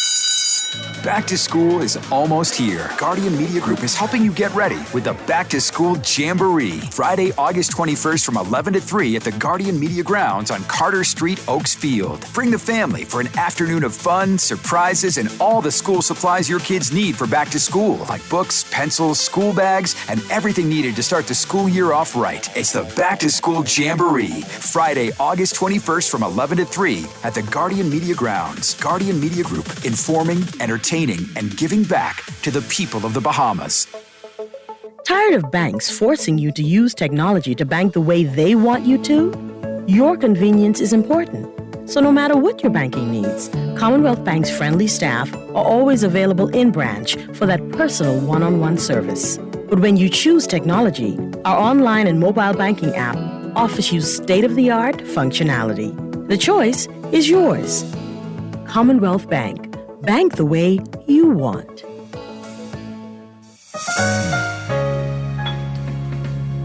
New school year, new gear. From uniforms to laptops, a Fidelity personal loan can help you check every item off of your kid's school list. Jump into back to school season with ease. Apply for a Fidelity personal loan today. Call 356-7764. Fidelity, we're good for you. Orthopedics, where movement becomes medicine and treatments become triumphs. At Cleveland Clinic, it's more than just repairing what's broken. It's how we put ourselves back together to reconstruct, rehabilitate, and restore the things that give us life. The future of orthopedics is already in motion. For every care in the world, Cleveland Clinic. At Star General, you can go gold. Comprehensive car insurance covers loss or damage from accidents, fire, theft, and third-party liability. But the Gold package gives you increased coverage for rental car and windscreen, personal accident, medical benefits, deductible waiver, and 24-hour roadside assistance where available. Our Star General Gold package also gives you up to $2,500 for accidental damage to a rental car anywhere in the Bahamas. Go gold with Star General. Insurance made simple. At With Everybody Wins Live, the winning is bigger, the action is hotter, and the excitement never stops. We're giving away thousands in cash and free spins every month through our high-paying casino tournament. From Spin-Off to Spin Rush to our high-energy slot race tournament, your next spin can turn into your next payday. But that's not all. Lottery players can chase the jackpot, where every $10 lottery spend gets you one step closer to bursting the next jackpot. Will you be our next winner? What are you waiting for? Visit Everybody Wins Live to see all the ways you can cash in. Back to school is almost here. Guardian Media Group is helping you get ready with the Back to School Jamboree. Friday, August 21st from 11 to 3 at the Guardian Media Grounds on Carter Street, Oaks Field. Bring the family for an afternoon of fun, surprises, and all the school supplies your kids need for back to school, like books, pencils, school bags, and everything needed to start the school year off right. It's the Back to School Jamboree. Friday, August 21st from 11 to 3 at the Guardian Media Grounds. Guardian Media Group, informing, entertaining, and giving back to the people of the Bahamas. Every day in a busy world, we have to do so much. Bank with CIBC and get that personal touch. Share your ambitions, let us help your dreams come true. At CIBC, you're at the heart of all we do. We're on your side, we're listening, we know the way you feel. CIBC, ambitions made real. This is Guardian Radio 96.9 FM, streaming on GuardianTalkRadio.com and the Guardian Radio app, Nassau, Bahamas. Working my nerve, God knows that I don't deserve what you put me through, 'cause I've been so true to you. For you to come at me with another lame excuse. See, I heard it all before. All of your lies, all of your sweet talk. Baby this, baby lies ain't working now. Now look who's hurting now. I had to shut you down. I had to shut you down. Play the fool before. I was your fool. I believed in you. Yes, I did. But your lies ain't working. Lies ain't working now. Look who's hurting now. Look who's hurting now. I had to shut you down. I had to shut you down. What were you thinking? Bringing her into our home. In our bed. You must have fell and bumped your head, messing up my sheets and violating me. Got me about to call my peace and take it to the streets. Nothing you can. We've heard it all before. It's the same old, same old. You know who's not calling their peeps and taking it to the street? Especially for overtime? Who? Some of them BPL work. Oh, wow. Okay. Welcome back to Morning Blend on Guardian Radio 96.9. Dwight Strollo and Chester Robards. It's just, we're just amazed by the deja vu spirit that has a stranglehold on our nation. And we keep doing the same thing over and over and keep getting distracted. And as people deflect from the real issues and keep up, as folks have said, issuing these red herrings that you get all this, look at this over here, while chaos and everything's burning in the back, literally burning in the background. We also simply allow former ministers of in charge of BPL to say things publicly, like the can was kicked down the road. But at some point, you were the kicker. Oh, my God. You might even put the can on the floor. Yeah. And then you were still in a government that was part of the kicking, even if you weren't even closely related to it. Mm-hmm. So give us the explanation from back then. I mean, we know what the problems are now, because the problem started back then, and you were there for it. Yeah. It's crazy what's going on. It really is. Can you inherit something that you made? You leave it to yourself in the future. I'm going to go away for a little bit. When I come back, I'm going to give it to I'm going to inherit this from myself. Yes, you can. I don't think you call it that, but, but that's what it is. Mm-hmm. And you made it. I left you. That's having your cake and eating it too. I guess. That's what it looks like. Yeah. Stale cake. Well, might not even really be a cake anymore. You definitely can't leave it in the freezer around here.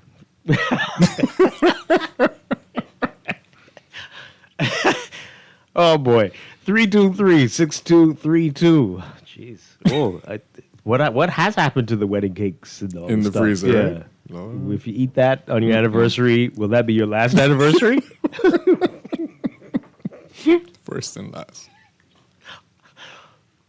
325-43. Can you get a generator just for the freezer? Just for the freezer. Oh man. 325-4316. 325-4259. Call us toll free 242-300-5720. Tweet us, Facebook us, text us 422-4796. Let's take this call, then we want to get to your text messages. Good morning, caller. You're on the air. Good morning, Dwight and Chester. Hi, good morning. You all can hear me clearly? Yes, we can. Okay, I called before a few times. I am an ex-BPL employee. Oh, yes. I was a senior manager at BPL. Mm. Okay, I worked in close proximity. I know Kyle well. I know Mr. Porter well. I know Mr. Bobs well. At the time I was at Blue Hills, I retired approximately 2 years ago. What is astounding to me is, Mr. Porter, me as a person who worked at Blue Hills, and when the tanks need fuel, Mr. Porter was one of the most reliable persons I could get to pump fuel. At that time, there were two persons in the apartment who used to pump fuel. And many times the other person, I wouldn't call his name, he was unavailable, and Mr. Porter would stay there and pump, even at the expense of not probably seeing his family for a day. Once the tank is needed to be filled, he would stay there and pump. Now, what is astounding to me is, if I hire you, or I ask you to pump, this legitimate, to work, how could I suspend you for working overtime when you are needed to pump the fuel in the tank so that the machines are able to run, and then we could supply the country with electricity? So with Mr. Porter, Mr. Bobs, and whomever else being suspended, that is nonsense. Your managers who sign off on these things, okay? If you see something like out of place, almost 38 years at BPL, we had a station manager who would do these stuff. Let me ask you something. Do you know about this? The board going over the overtime. Did that happen while you were there? That they'd be involved in it? As far as I know, the board, I know the overtime sheets will go up. Okay, it'll go up straight to probably the CEO. But the fact is, everybody could see these overtimes. You don't just go on the job and work overtime. You are called in to work overtime, or if you at work, you work overtime. I'll give you an example. I was a senior manager. There was 4 shifts, and we had an extra manager, 5 of us. Sometimes, especially in the summer, people on vacation, people fall sick. At one time, I worked because I'm a shift worker. I was a shift worker. And at the end of the month, I made like $70,000 overtime. Not because I did something wrong. The country needed me. In Mr. Porter's case, these people are getting railroaded. Then the people who on top, and these people who paying $8 million to Bahamas create the government, these are things people need to be looking at instead of sacrificing a couple of employees. This does not make sense. Yeah, absolutely. It does not make any sense. What is the Bahamas government paying our BGC $8 million a month for?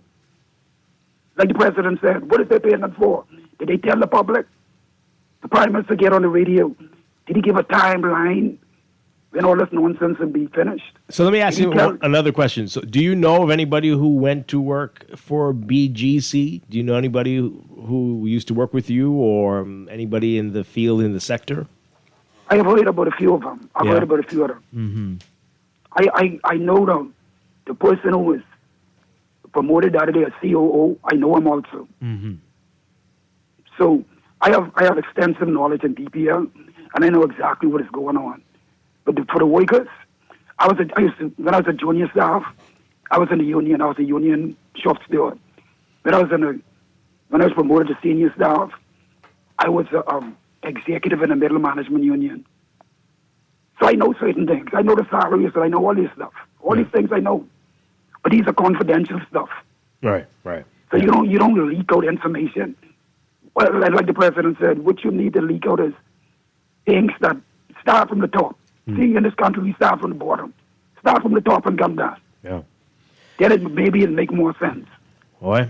But I call in personally. As a matter of fact, I just spoke to Mr. Porter yesterday morning. I know him very well. And we started out at Blue Hills, and he ended up at Clifton Bay.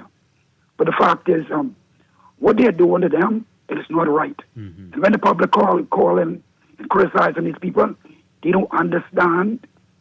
You cannot go on a job and decide you're going to work overtime. When you're needed, people call you. I was a person who was reliable. I made many overtimes at DPL. They called me. I was available. Some people, they're not into overtime. Weekend come, people will go Guardian partying. Radio 90. Weekend come, people will go partying. So the people who were reliable and who they could get, they would call in. When I need him to support the pump fuel, I call in. When the ship come in, and he need to hook up the hose, the pump fuel into the tanks at Clifton Pier, then deal with us later on. All these stuff was a part of his job. Let me ask you, do employees abuse the system at BPL sometimes? To be honest with you, in a sense, yes, but I don't want to go into details with that. I know. I imagine you wouldn't, but I. Yeah, I would say, it happens. I would say, but let me put it this way. See, okay, what happens in BPL sometimes the managers are scared of the union. So some managers, they manage soft. So they allow certain things that should not be allowed. Well, I was not one of them, because I set a standard on the job, and people comply. And which will allow people to do in life, they would do. Some people like to work, some people don't want to work with certain managers. But the bottom line is, the workers are getting a raw deal. You cannot, I could repeat again, you cannot go on a job and demand that you work overtime. They require your services. Okay. Thank you so much. Really appreciate your call. Appreciate your insights over the past few days. Really, really great to get an understanding of what goes on there. I think most people get it. It really is a distraction to take away the focus from what we've been hearing over the past few weeks. And like I said, every week there has been a different thing. It's overtime. Before that, EVs. God knows what next week will bring. And they're going to pull it out. They're going to pull out all the stops to get you to not focus on them and the terrible, poor, ridiculous decisions that have been made. Yeah. And not just yesterday. My goodness. Not just last year.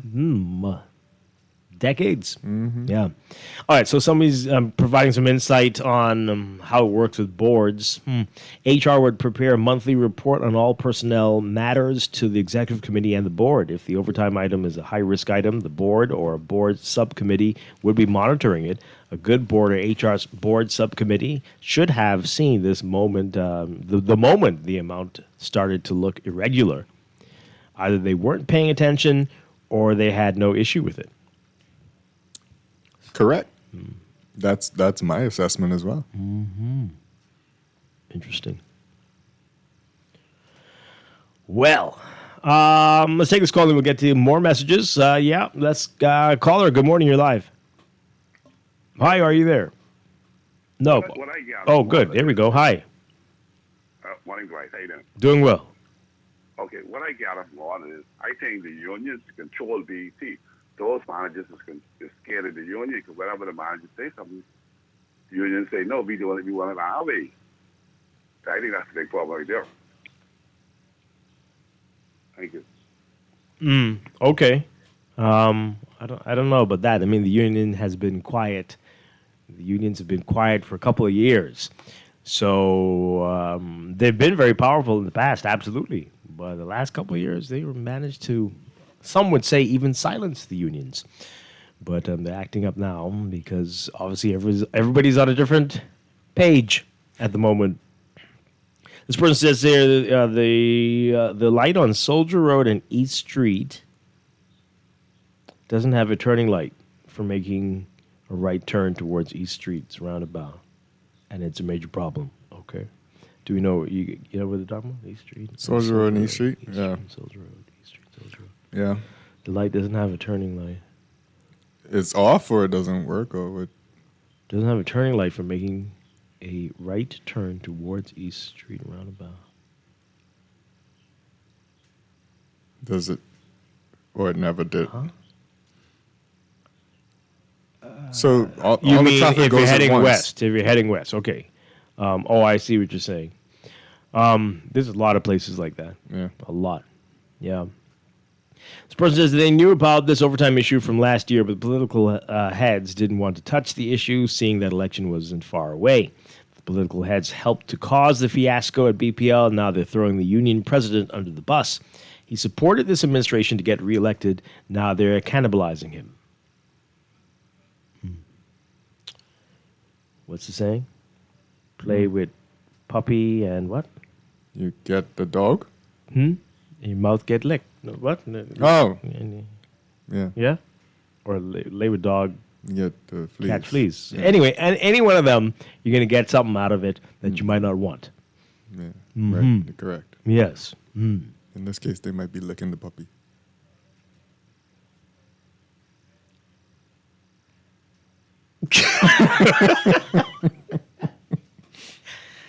And eating the fleas.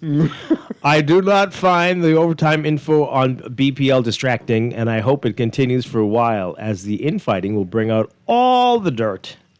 And we, the public, will finally find out what's happening inside BPL. So let it continue. Oh, I have to agree with you on that one. Yeah, it's been quite interesting. This person says that Prime Minister Davis is the...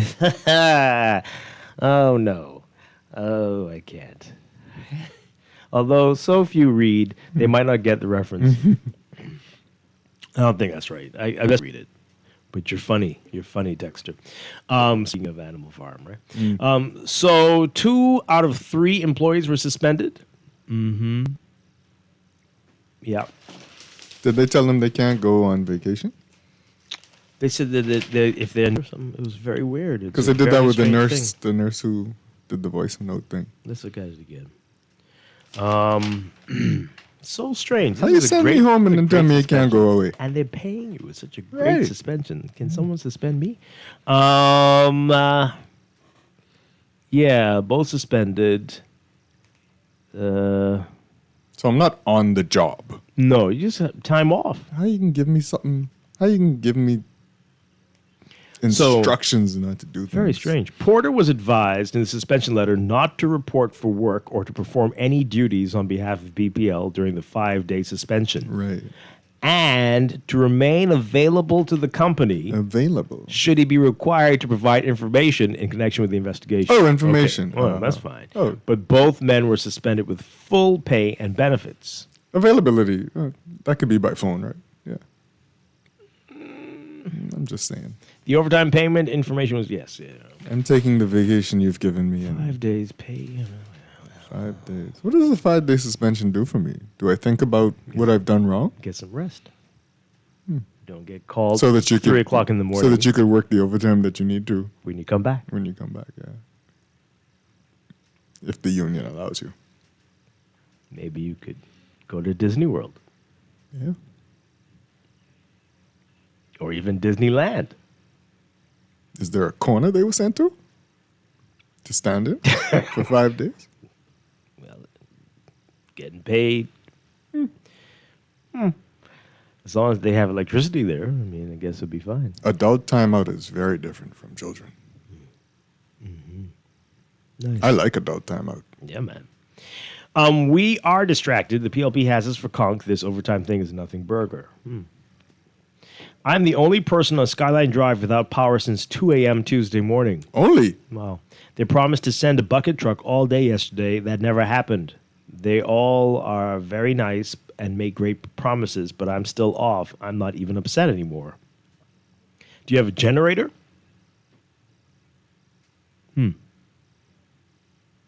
It's interesting. I know that GNN is... What?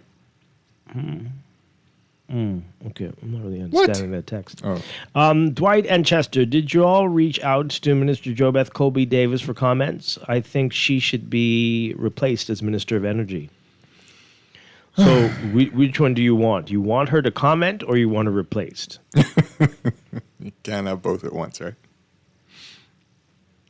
Because if you want to replace, they don't need for a why do you comment. want comments? I don't understand. Where is this is a different person? Where is the one and only JoBeth Colby Davis? Why is the one and only JoBeth Colby Davis, write it twice, Colby Davis so silent? Those BPL workers are doing the best with what they were given. The minister and board should be held accountable. I hope by now the Bahamian people would realize what a terrible choice they made.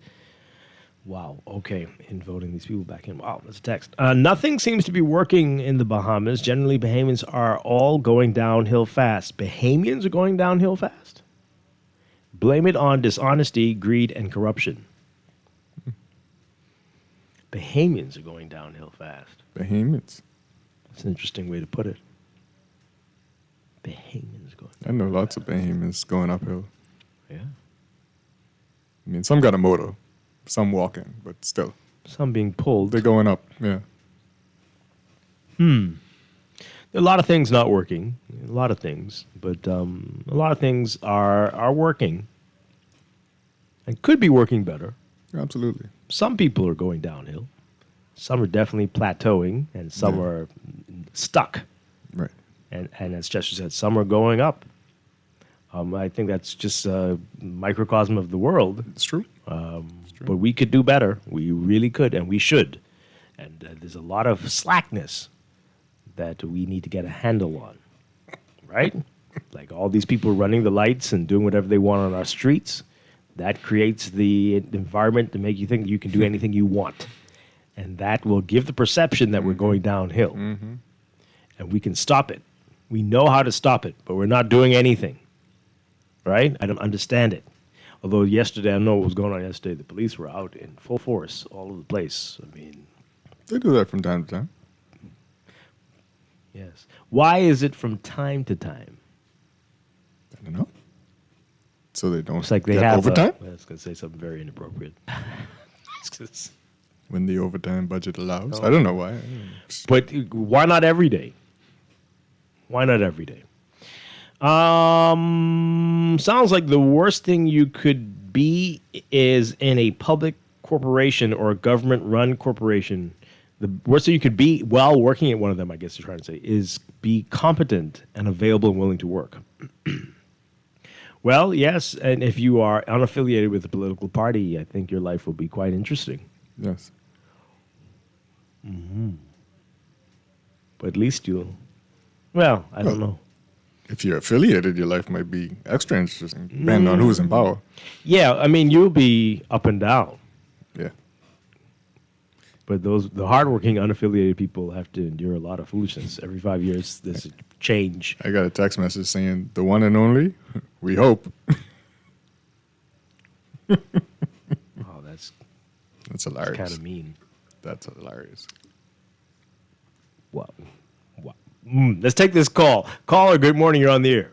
Good morning to you. Good morning to Chester. Good morning to the wider Bahamas. Hi. Dwight, I missed a little bit of your show, but I did remember, I think Chester's the one, or you asked, for the Auditor General, right? Caller. A caller was asking. Mm-hmm. Okay. Do you know we currently allocate 0.00067% of the budget to the Auditor General? Basically 2.7 million. When if you take its current mandate going back to 2015, because it hasn't been updated, I think they have about 45 employees. When they said from back then they needed to have 70. It was authorized in 2021 to go to 70. They still haven't grown. But the Auditor General has a 6-month window to audit all of the accounts of government, the different ministries, as well as the state-owned enterprises. As it stands right now, when they finish paying salaries, 84% of that is committed to salaries. They have less than maybe $450,000 for operations, including external professional audit support. That's buying technology, all of these different things. So the Auditor General itself has been always deliberately not financed. even though it's a constitutional position under Article 136 of our Constitution, for the Auditor General even to work at its minimum standard, you need to demand that we have a public Auditor General resource and mandate gap analysis to find out exactly what it is we needed. This is why we've had the national debt that has been zigzagging, tickets that's been made up. You can claim to have a surplus when you have a deficit of over 1.5 billion. All of these different things, because the Auditor General them is months, if not years behind, not the actual six months as required by, I think, the Constitution, the coverage. So on the smallest basis, they should have at least $9 million to start, just as it goes right now. But if we actually want what is called public finance reform, and the truth, besides going to the changing the accounting basis that we use, let's just fund the Auditor General and let's demand a mandate gap analysis of that office. And you'll see that we've been BSing ourselves for a long time. All right. Thank you very much. Appreciate it. Interesting. Let's take another call. Good morning, caller. You're on the air. Hi, good morning. Are you there? Call us back. 323-6232. 325-4316. 325-4259. This person says here, if I submit overtime and I didn't work that, could that be a crime? Like a crime that would send you to jail? It might get you fired. But again, that has to be approved by somebody, right? Is that normally is that stealing by reason of employment that always ends up in the underpolice? Not that. But that's not how it works. Somebody has to approve it or question it or something. So and most managers don't get overtime. No. So I don't know how that would work. Anyway, the board knew and was building a case until a time like this. Clearly, now the union was silent. Now they want to talk, which I don't get it. What? I don't know. Is the chicken and which one's the egg? But building a case. I mean, they just I don't know if they're building a case, but they just know when to pull out the bag of tricks. Off your nose, bite your face. They keep the bag of tricks. Everybody has a bag of tricks, and you pull it out when you're ready to play, I guess. But everyone was silent until the electricity couldn't hit the fan, I guess, right? Do you burn the bottom line of your company to make a point later on in life? This is, I guess, all's fair in love and war. I don't know. I don't know how it works. I don't know how this, but does BPO work the way it should? No. So they'll do anything. When you on the teat for life. On the what? Teat. We are the teat. Oh my. When you're on the teat for life, what do you have? No problems. That's the right word you want to use? Teat. Is it teat? You mean like udder? Maybe it's udder. Maybe that's better. I mean, teat is exactly what I thought you meant. But I'm like, huh? Maybe they're on the udder. Because it ain't a human. Wow. And when you are on it, what about it? When you're on it for life, what worries do you have? Oh boy. Okay. Let me not say what I was going to. That's a grown man taking mama's milk. At some point, it's going to spurl, no? Turn to dust. just like the infrastructure. Powder. Okay. Thank you for that, Chester. We appreciate that for the folks having breakfast this morning. Interesting. Many apologize. Oh, boy. Did the BPL board change, or are they the same people? The unions should be neutral in politics. Hilarious. As the members are on both sides. The government uses the unions, and then once elected, throw them away. And they're pointing to other unions. Yeah, well, you would think they would learn by now. Good morning. The unions are a representation of the people. Obviously, a supervisor had to approve overtime. Make it make sense. Give BPL to another prime minister like Minnis or Ingram to oversee it. You meant to read that? Huh? Or you I trying mean, do to they stop mean to before write that? it? What do you... Are you okay, Texter? I know the power's been off a lot.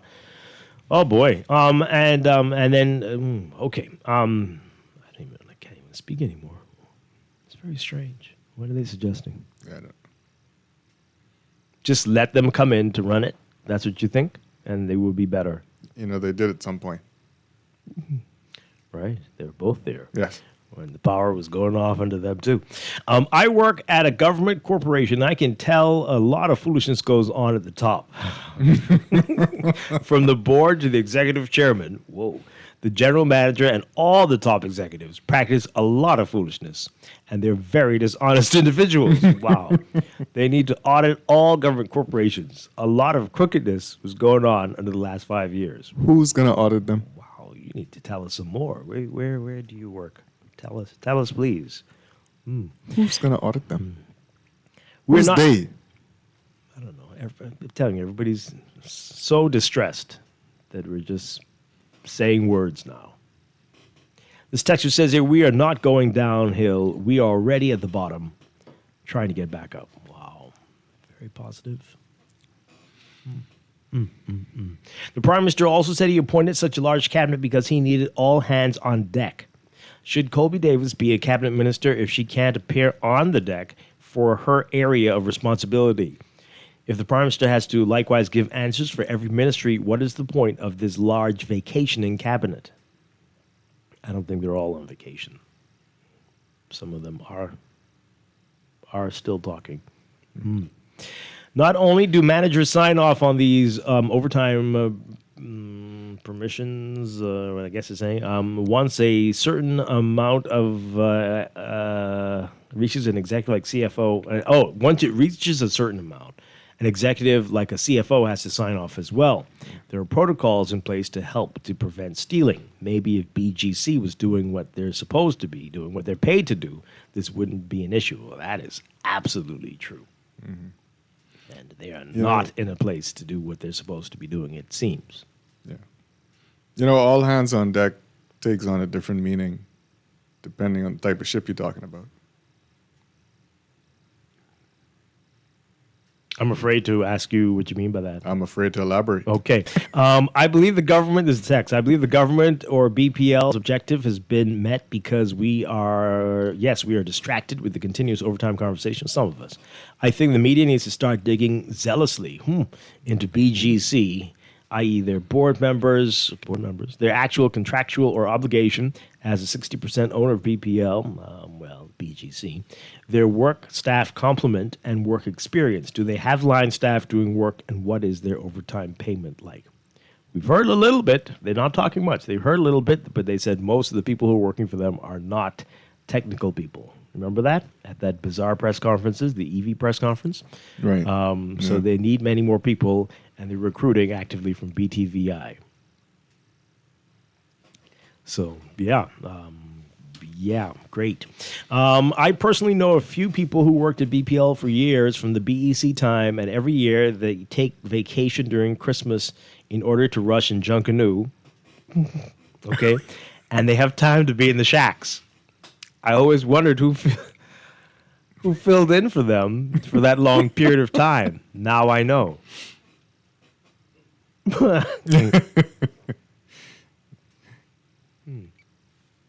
Kyle is looking none too pleased out there.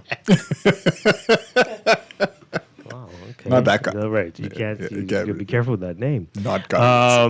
Right. Overtime has to be approved by the heads. So let's tell those same heads, let's use their pay, because if that's what the staff's making, God, I don't want to see what the upper people make.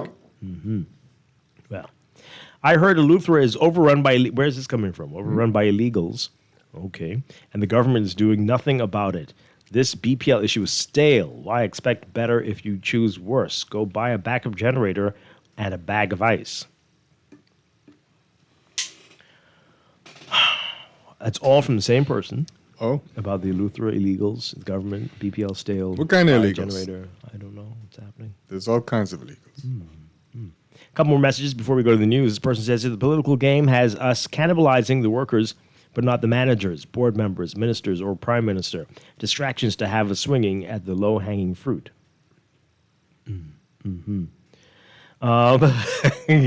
Vacation, just like overtime, is managed by management, yes. And this final text, who are the Valley Boys at BPL?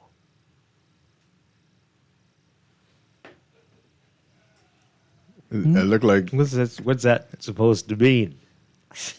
It looked like Grammy got it. Okay. Hey, it's a good time for us to take a break. And we're going to break for news as well. When we come back, Morning Blend Business, our friends from Bristol Wines and Spirits are here. It's a great day for them to be here. We need it. This is Morning Blend on Guardian Radio 96.9. Stay with us. On out, I am no longer concerned. See, I heard it all before. Let me explain. Baby, it's not what you think. That's what you said to me. But your lies ain't working now. Look who's hurting now. I had to shut you down. Shut you down. Played the fool before. You had a good game. I must admit, I was it. But now it's over. But your lies ain't working now. Look who's hurting now. I had to shut you down. I had to shut you down. Ooh, I used to hang on to your every word. But the more you lied to me, the more I heard. The things you used to say would sound so sweet. I was not quick to believe. Heard it all before. I was at work. It wasn't my car you saw. Baby, I swear it wasn't me. This is Guardian Radio 96.9 FM. Streaming on GuardianTalkRadio.com and the Guardian Radio app. Nassau, Bahamas. The views and opinions of the hosts and guests are their own and do not necessarily reflect the views of the management and staff of Guardian Radio. Wake up, it's a new day. Wake up, it's a new day.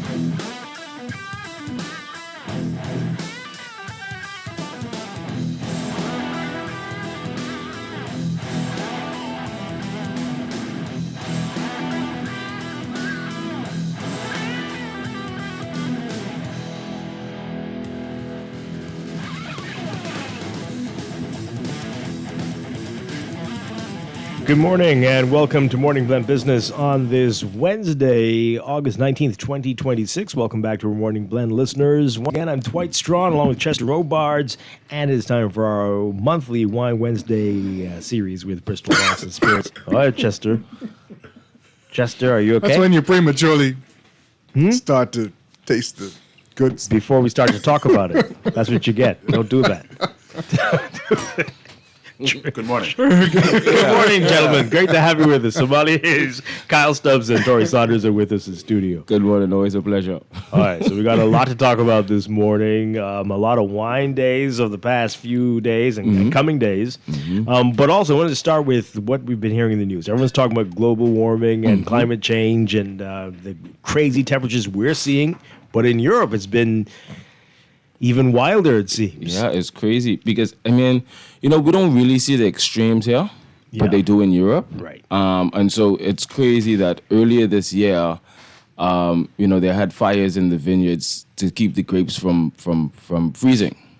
And here we are on the next part of the cycle of grape growing, where we're harvesting grapes extremely early because of the warmth and the heat wave that's just been, over the entire planet this summer. And so we're harvesting grapes up to about 6-7 weeks earlier than we usually do, just because the ripeness levels are there. And so it's going to be an interesting vintage to see, what the yield is like, what the quality perception is versus other vintages. Has this happened before? And when it's happened, what impact does it have on the wines? Temperature always dictates when we harvest, but not to this extent.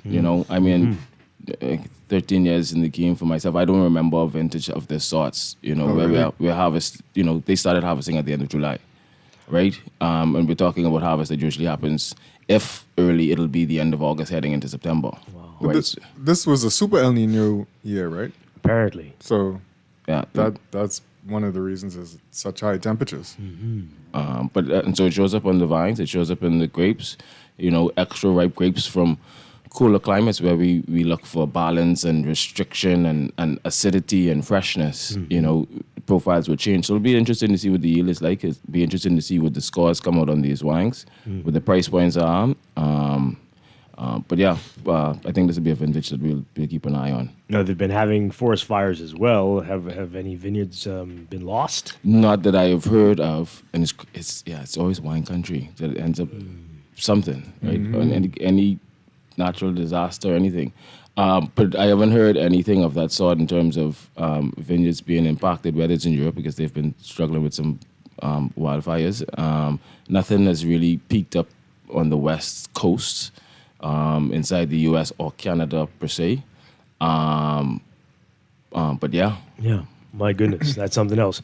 And then we were talking about this as well off air, but this is all happening as global wine consumption has taken a dip. Yeah, as the baby boomers who really were the leaders of wine consumption for decades kind of fade away in terms of wine consumption or the amount of money they used to put behind wine consumption to a newer generation of folks who haven't committed to alcohol yet. It's not just wine, it's all alcohol. Yeah, they just haven't committed to alcohol, right? And so even when they dabble with it or play with it, it's not consistently. It's I had this drink at this function and I'm drinking soft drinks for the rest of the night. Or tonight I'm not. Is there a non-alcoholic option? Is there a mocktail menu? And so while they figure that out, we're losing the consumption. But I also think it's not just this newer generation. I think wine marketing, needs a little bit of a 360. And Tori and I, we try to walk this fine line between education and experience. And I think once the experiences are intentional, it isn't about the amount of wine that you're consuming, but consuming on a quality level. And so we have to make sure that we, continue to provide those experiences and opportunities for people to enjoy or establish understanding wine, but it's not so pretentious where you feel like you're in a classroom all of the time. And you just get familiar because, we're talking about thousands of grapes, thousands of different grape for aromas and taste profiles. And so it's a lot to explore within the world of wine. But if we have our hands out and say, I'm not really alcoholic, it's like, well, let's properly enjoy kind of thing so we could get a better understanding as to, baby boomers are gone, but, there's 3 generations after them, alcohol consumption, and we need to make sure that they understand and consume, Are you at a place of panic or concern about it? It's a challenge more so than panic. We're always behind what's happening everywhere else. So what we're going through the Western Hemisphere has already went through. I mean, we're seeing this trend locally too. Oh, okay. Yeah. It's about the experiences. We on our grounds. We try to when we have something up at Bristol's and it's more than 300 persons. We kind of lose some people in that mix. But when we do stuff up there, and it's very intentional. Whether it's 30 people, it's 50 people, it's 75 people. People get their value out of it. Right. And it's just because I'm getting a better understanding. I'm learning a little bit more. And so we hope to continue that into the fall session as well, curating the space up there by Premier Crew and Versailles and providing opportunities for people to get a little bit more comfortable, no matter the age. Yeah. Wow. Interesting stuff. All right, so thank you for keeping us up to date with the trends going on. Always something very exciting. Okay, so the wines today. And again, as we said earlier, there's a lot of wine days over the past few days and coming. Which ones? There's been quite a few. We've passed White Wine Day. So it's an opportunity for us to appreciate white wine. When was that? The first week of August. Okay. Makes sense. Summer. The hottest month in the summer. Cool. Sauvignon Blanc has been on fire. And so we brought a nice bottle of Sauvignon Blanc. New Zealand is what everybody's drinking, but California's making some really good stuff. Right? Some stuff where they understand cool climate and soil type. Sauvignon Blanc is a stainless steel, mineral driven, and depending on where it's grown, climate wise, we get these expressions of fruit. This is Central Coast, California. This is from Justin, who is a big name inside Paso Robles. Of course, they were known for their Cabernet Sauvignon, their Isosceles red blend. But but they source these grapes from 3 areas inside Central Coast. 2 of them coastal with limestone soil, and 1 a little bit more inland where they get a little bit more warmth. And so when we get that waxy feel on the palate and a little bit of ripe fruit on the nose, it's from the vineyards on inland. And when we get the minerality and that coolness and that refreshness, that's the Sauvignon Blanc showing itself from the coast, where we get the Pacific cooling effect. So we get warmth in the day and a nice little cool in the evening to keep the minerality and the acidity. It's really nice and bite. There's a nice bite is. to it. I mean, it's really an enjoyable Sauvignon Blanc. Beautiful aroma. And it's pleasurable on the nose, not Yeah. offensive at all. Yeah. Yeah. Smells really good. And it's you mentioned that the inland grapes have a waxy. It gives it more weight. It's thicker. Right, because of the riper fruit. The ripe, so that'd be a higher sugar content. yeah. Right, so when they Oh. blend those in together, you're talking about something with higher sugar content, sit heavier on the palate, so it brings a little bit of textural complexity to this wine. And if you've had that kind of wine, you really taste the difference or feel the difference. You feel the difference for sure. The textural feel for sure. Yeah, and this is good. We've had Justin for a little while. Like I said, it's always been about the red. I don't know when I stumbled across the Sauvignon Blanc. This is the 2024, and it's only $26. What? Yeah, That that's is nice. a really good. It's very Sauvignon nice. Blanc. Is it just me? Maybe it's my toothpaste, but it's almost Chardonnay-ish. Is it? Well, that's the waxiness that we're talking about. Yeah. The weight on the field. So that's from the riper fruit kind of thing. Okay. No malolactic fermentation and no wood, but it's literally from warmer climate. We get this richer texture, and Wow. it shows up in the wine. It's pretty nice. Yeah. Acidity to make you want another glass. Yeah. Okay. My mother drinks Sauvignon Blanc, and I'm sure she would enjoy this. Yeah, there you go. There you go. Because I don't know how she enjoys. Why is your the face made up like that? It's reference. I don't know how she enjoys the one she has now. Oh, there you go. What? Okay. Sorry, mommy, if you're listening. Jesse, you're a good steward, Wow. Jester. We appreciate that. I don't know if she's All right. drinking. You said this is how much? 26. 26. That's pretty good. Justin. Not Josh, but Justin. Justin. Okay. Justin. Yeah, the J's separated. Very nice. Justin is what they write on my coffee cup when I tell them my name. Sorry, Are you being serious? yes. Yeah, I say Justin. People hear It's Justin. happened more than once? More than once. Unless those coffee people who like to write names on cups, they didn't pay for advertisement, so I shouldn't say it right. Unless they just be messing with me. I don't know. That's Okay. the more common. So I would Right. assume. I don't know. It might be. Yeah, no. Okay. That's good to know. Good to Yeah. know. Maybe they're listening and they'll stop it now. It's Or maybe you should just call yourself Justin. Justin. Right. I don't. I mean, you look like you could be a Justin. Really. No? What's this wine you opening? So yesterday was Pinot Noir Never Day. forget the name of that wine. No, that's stop. Yesterday was Pinot Noir Day. Yesterday. We like Pinot Noir.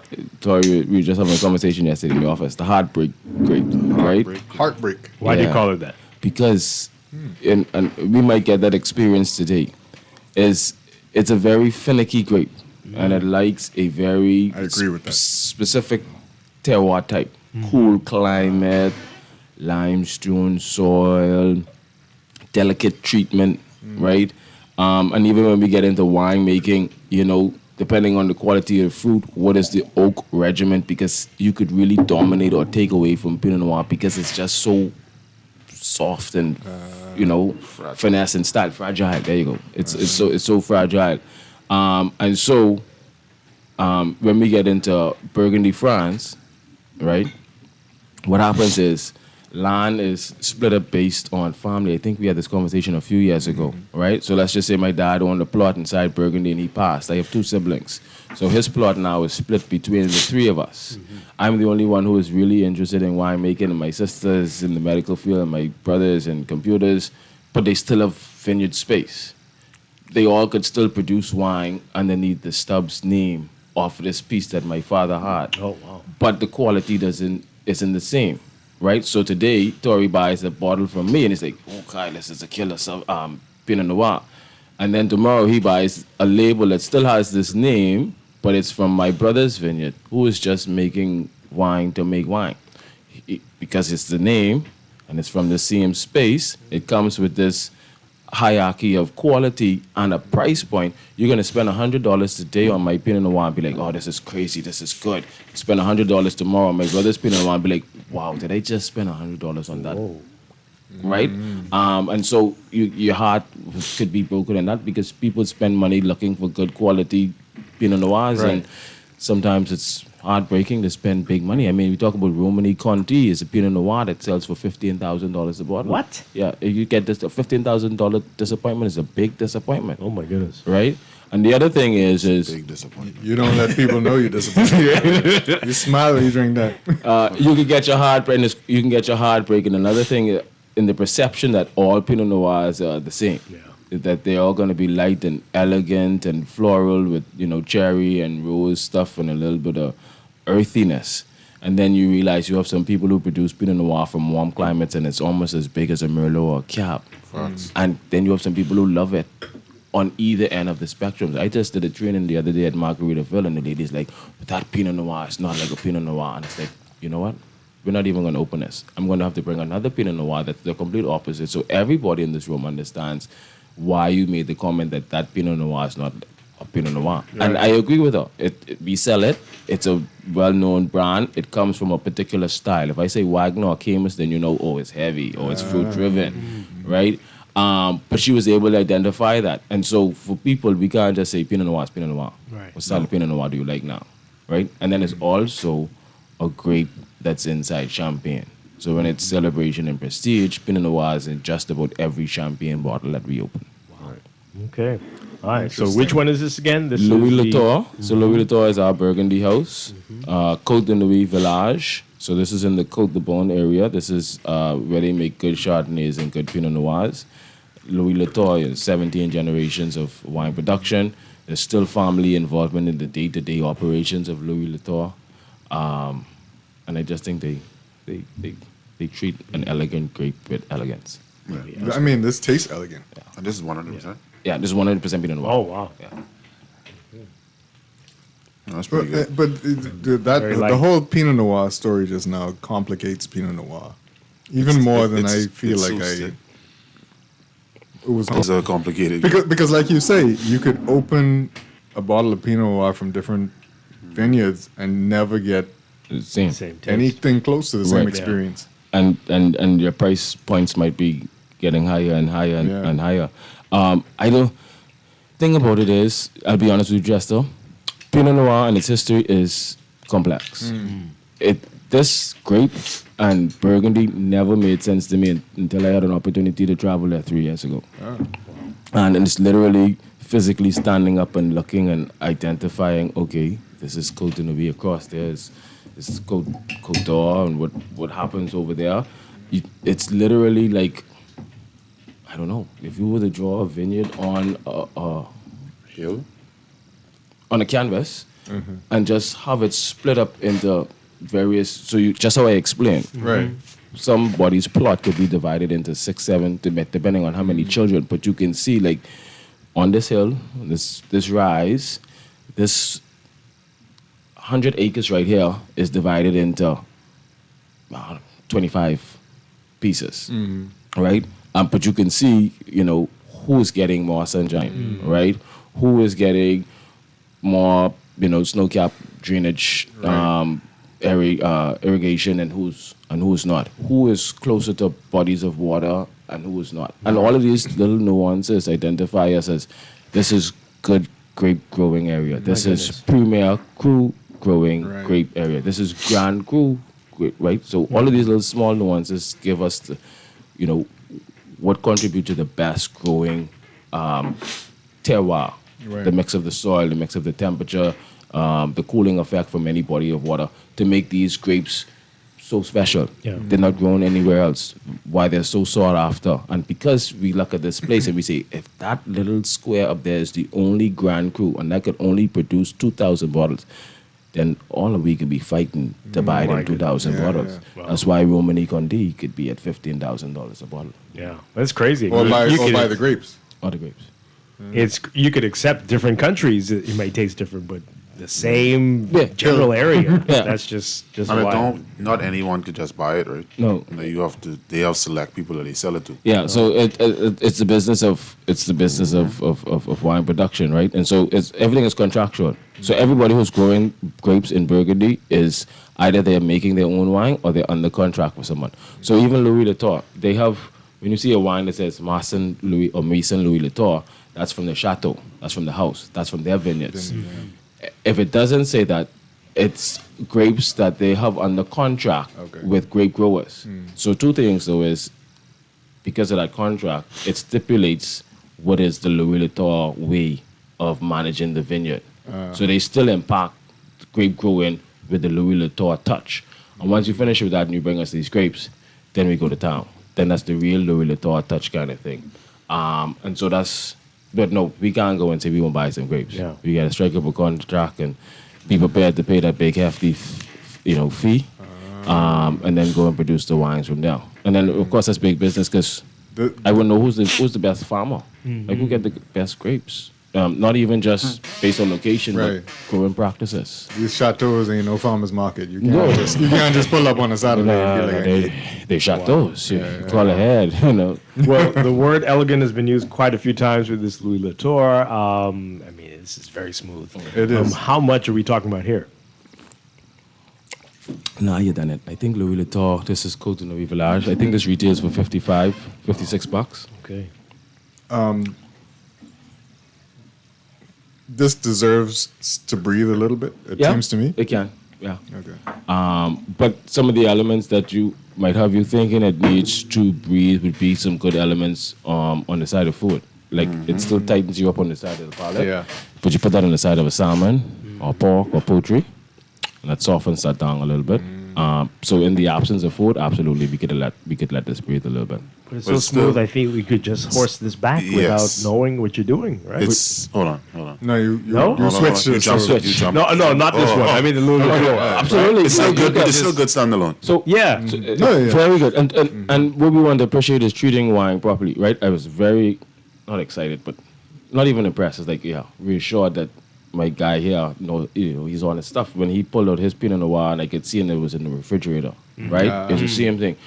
Different experience if this was at room temperature off of Bristol shelf yesterday, kept this in the wine bag, and then brought it out this morning. Be like, like if you could feel the alcohol, it isn't as smooth or as elegant as we've been describing. I just sat in the fridge for 10 minutes before I left, right before I left. So the temperature dropped a little, just so we can get it could get lost in this wine. Yeah. You could drink this bottle and just be like, I didn't even eat Dangerous just stuff. cheese. Oh, wow. Right. Dangerous stuff, but it's beautiful. Yeah. It's Louis Latour. This is 2019. Right? We're 7 years in and this wine is still drinking beautiful and it still has life to it. Yeah. A lot more life Still to have it. You could double up this on 7 years and in 7 years come back and taste this wine and be like, whoa, this is nice. This is nice. Wow. Properly kept. Yeah. That's a key factor in it. Properly keeping your wine. So, I mean, if you got a 2020, 2021, is it going to be different or is it going to be similar to this? Well, don't forget now, we're talking vintages. Yeah. So was 20 more like this El Nino year that we have in now? Was 21, was it rainy, wet, cold, and, the grapes were on the vine for an extra week or two? All of those small things changes. And now, the years be on the bottle? Yeah. Right. 2019. So would you have the different vintages at the same time in the store? So we roll over from vintage to vintage. Yeah. And so sometimes you would find, like on our bin or on our sale table, will be the oldest vintage. But we always have fun. We go in the wine room and we get 3 vintages. Oh, let's go.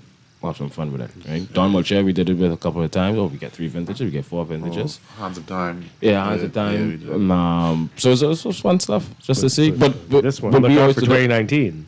Look out for 2019, Louis Latour, right? Yeah, very much. Very much. That's a nice one. I think 2019 was one of them years too.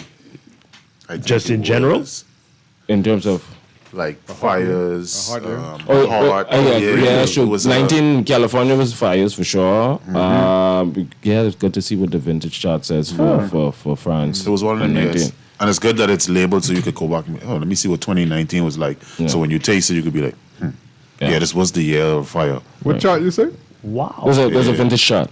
We can see what was access going that on in the world Unless you During can a see, vintage? yeah, you can just check it. European vintage chart, wine vintage chart. Just Google it and you can find it. So the first thing it'll tell you is what we consider classic years, right? These years was classics, 2016, 2009, whatever.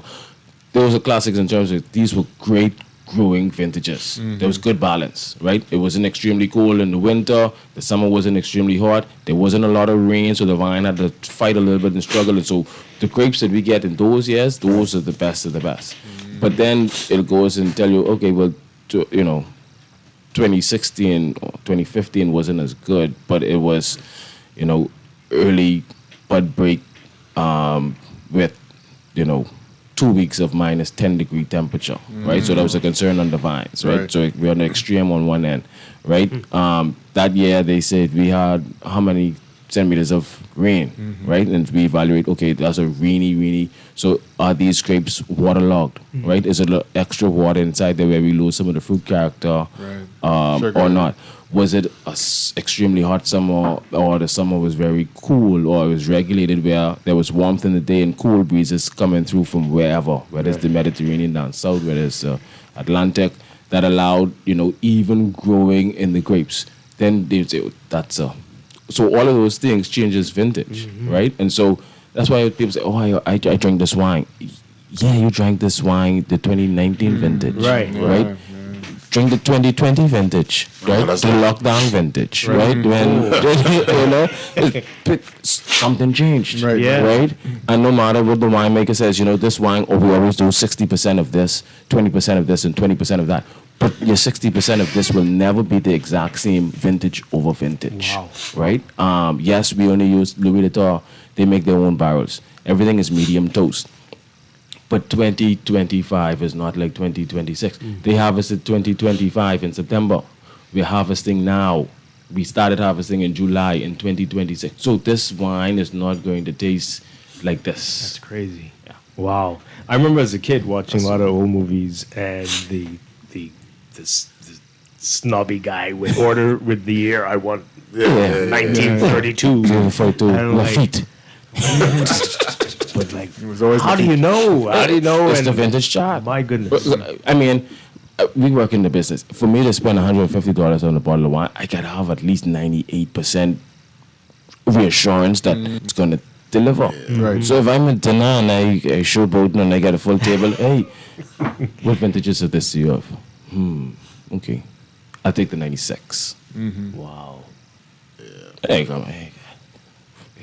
If not, why not? I mean, if we're gonna drink the best, then let's figure out what is the best amongst the best. So some years are better than the others. So Louis Vuitton is best of Burgundy, but Louis Vuitton 2026 probably won't be amongst the best conversations of Louis Vuitton, because we know we had to harvest early because it was too hot. That means we have a little bit more ripeness and a little less acid. Acid is what we really want to show inside Pinot Noirs and Chardonnays that come from Burgundy. So it's a different conversation. Wow. Even if you're able to call a vintage year at the table in the restaurant, I mean, you're bossing. That is something else. Yeah. My goodness. Wow. Okay. And there are going to be restaurants here that will know and will have the one that you're talking about. Yeah. Yeah. If you go into, there ain't no sponsor, but right? But they're good partners, so we let them get away. So if you go into like Cafe Balud, or if you go into Kana, right, you could get one wine and have different vintages, right? So you go into any one of them. Usually Opus 1, they have Opus 1, 11, 12, 16, 09, right? It's the same thing, and they're good. Those restaurants and the wine professionals in those restaurants are good. So we sell Camus, but they take it to the next level, right? We have Camus Special Selection, and they say, well, we have Camus Special Selection 2002, 2007, 2009, 2015, right? They exist. Okay. But when you go to spend that kind of money, it's for a reason. It's to celebrate, it's to enjoy, but you want reassurance that this money is going to be well spent. The wine with the voyages, were those different years, right? Yeah, that's it escaped me to Red Schooner. Yeah, I just had a bottle of that. Not had a bottle, but I was moving some stuff around in Premier Cru yesterday. So I think that's a combination of vintage and transport, right? So I don't know if every voyage is every vintage. Oh, okay. You know what I mean? Yeah, yeah. So they growing grapes every year and they harvesting grapes every year. But I don't know because what are we on voyage? What? They're on a high voyage. Yeah. But that's a good question. Let me confirm. But I'm Just crossed my certain mind. that the voyage isn't lined up with the vintages, but it's lined up with when that wine would transport from South America to California and be finished, because it is a Wagner project. Oh, okay. Okay. So again, that Pinot Noir was the Louis Latour 2019. Yep. All right, and this is another. This is J. Another Pinot Noir. This is Torrey Street. So this is Josh Reserve Pinot Noir from Santa Barbara. Okay, so a California Pinot Noir Yep. versus That a you can't French. get in store.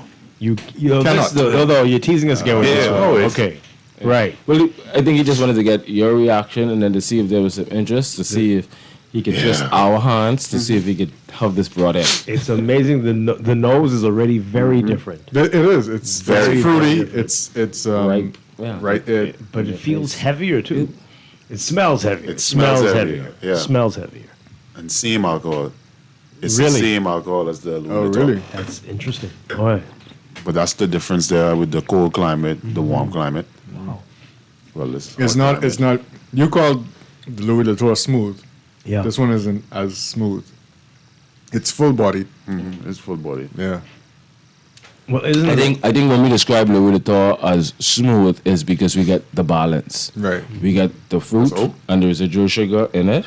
We get a little bit of dryness from slight oakiness and the time that the skin and the pulp sits together. Right. And then you get the acid, but the acid isn't dominant. It isn't Right. like a Sauvignon Blanc acid that ties Yeah. up. It's just like, oh, that's a nice little bump. So it's an enjoyable start to finish. Smooth isn't the word I would use. So the Louis Latour is like lighter, and this Softer. feels Elegant. soft. Yeah. Yeah, sure. This is heavier. This is smooth too. This is very smooth. But it's heavier. It's and rich. heavier. It's, Yeah. yeah. It's Yeah. heavy. Yeah. Yeah.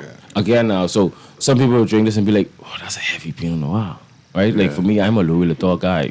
You know, I could drink a glass or two of this Josh Reserve, but you put this Louis Latour in front of me, I could drink a bottle or two. They're both very nice, Yeah, but very different. yeah. This is Dory trying to twist our arm on air. So Cherry, this, lots of dark yes. cherry, black cherry, some. I would drink the Josh standalone and the Louis Latour Your with own food. food, Yeah, I that's how I would pair it. And the two of them, Both ways for me. Yeah, but it's still both. But if I had to choose, Yeah. Well, again, in these cases, this one is specific to Santa Barbara, so it wouldn't say Josh Reserve, California. No, this is Josh Reserve from Santa Barbara. Okay. And it's more detail in this amount of days in on skin, and cold maceration. Yeah, so it's reserved more little TLC. yeah. So the Josh varietals will always just say California. When we get into the reserve, it's more specific to place. And then like just always say, you know, whatever regiment it is, whether it's cold maceration, what is the length of time. So Josh varietals, we might say it's limited skin contact. For the reserve level, we might say there's an extended skin contact at a particular temperature that gives us a different feel. So just a little bit more specifics that goes into the reserve. It's Sorry. really, really nice. my mommy said she's listening. There you go. So you better find a nice Sauvignon Blanc for her. And again, you're teasing us, Tori, because we can't buy this one. No, we don't have this. This is a test bottle for you. Yeah. This is the one you have only in a certain restaurant. No, not even. You tested me. They sent this to me and just to and brought test. on it. Yeah. Test. Oh, we want this. You need to have this in the store. Yeah. Okay, so when can we make that happen? Somebody better be listening. Yeah, we'll try our best. No, we should be able to include Yeah. a couple cases on the next. Oh no, it's consolidation. nice. Yeah. In time for the holidays, we should have another new treat from. Oh, that's definitely a Christmas hearth. Yeah. Oh. Yes, Feel it's very, kind of- very. Yeah. Oh, there you go. No, it does feel like Christmas. You It's nice. sound like a Deutsch employee over here, Chester. Yeah. It's amazing how different they are, but it's so. Oh, wow. Okay. Right. So is it more complex? I don't know. It just got many different flavors coming through. I don't. So, It's the way you look at it. right, because there's deeper color in this, right? There's very more recognizable fruit 'Cause this is component, on oak. Yeah. Right. right? Yeah. So, right. This is also on oak, so this is clear and expressive, Yeah. right? Oh. So complexity, though, we would say, because where the grapes are grown inside Louis Latour, it would have seen oak aging in a particular regiment in terms of the length of time, in terms of it being French barrels, it being Louis Latour made, it being medium toast, right? But then again, we're talking about true to style, just based on 17 generations. Right, just based on climate, right? And we're talking about 17 generations historically of this approach to making this. So this is a style that unapologetically is going to be what it is. Yeah. And we either we appreciate all of that goes into it, or we don't. But we know that there's a lot of complexity that goes into this, right? Hand-picked grapes, so on and so forth. This is a level of complexity as well, but Josh themselves tell you that they make wine so it doesn't be pretentious. Okay. So that it can be consumed every day. Right. So that if it ain't the reserve Pinot Noir, it's the North Coast Cab or Chardonnay that you have. And if you're a sparkling person, then it's a case of Prosecco or Prosecco Rosé that you're carrying home.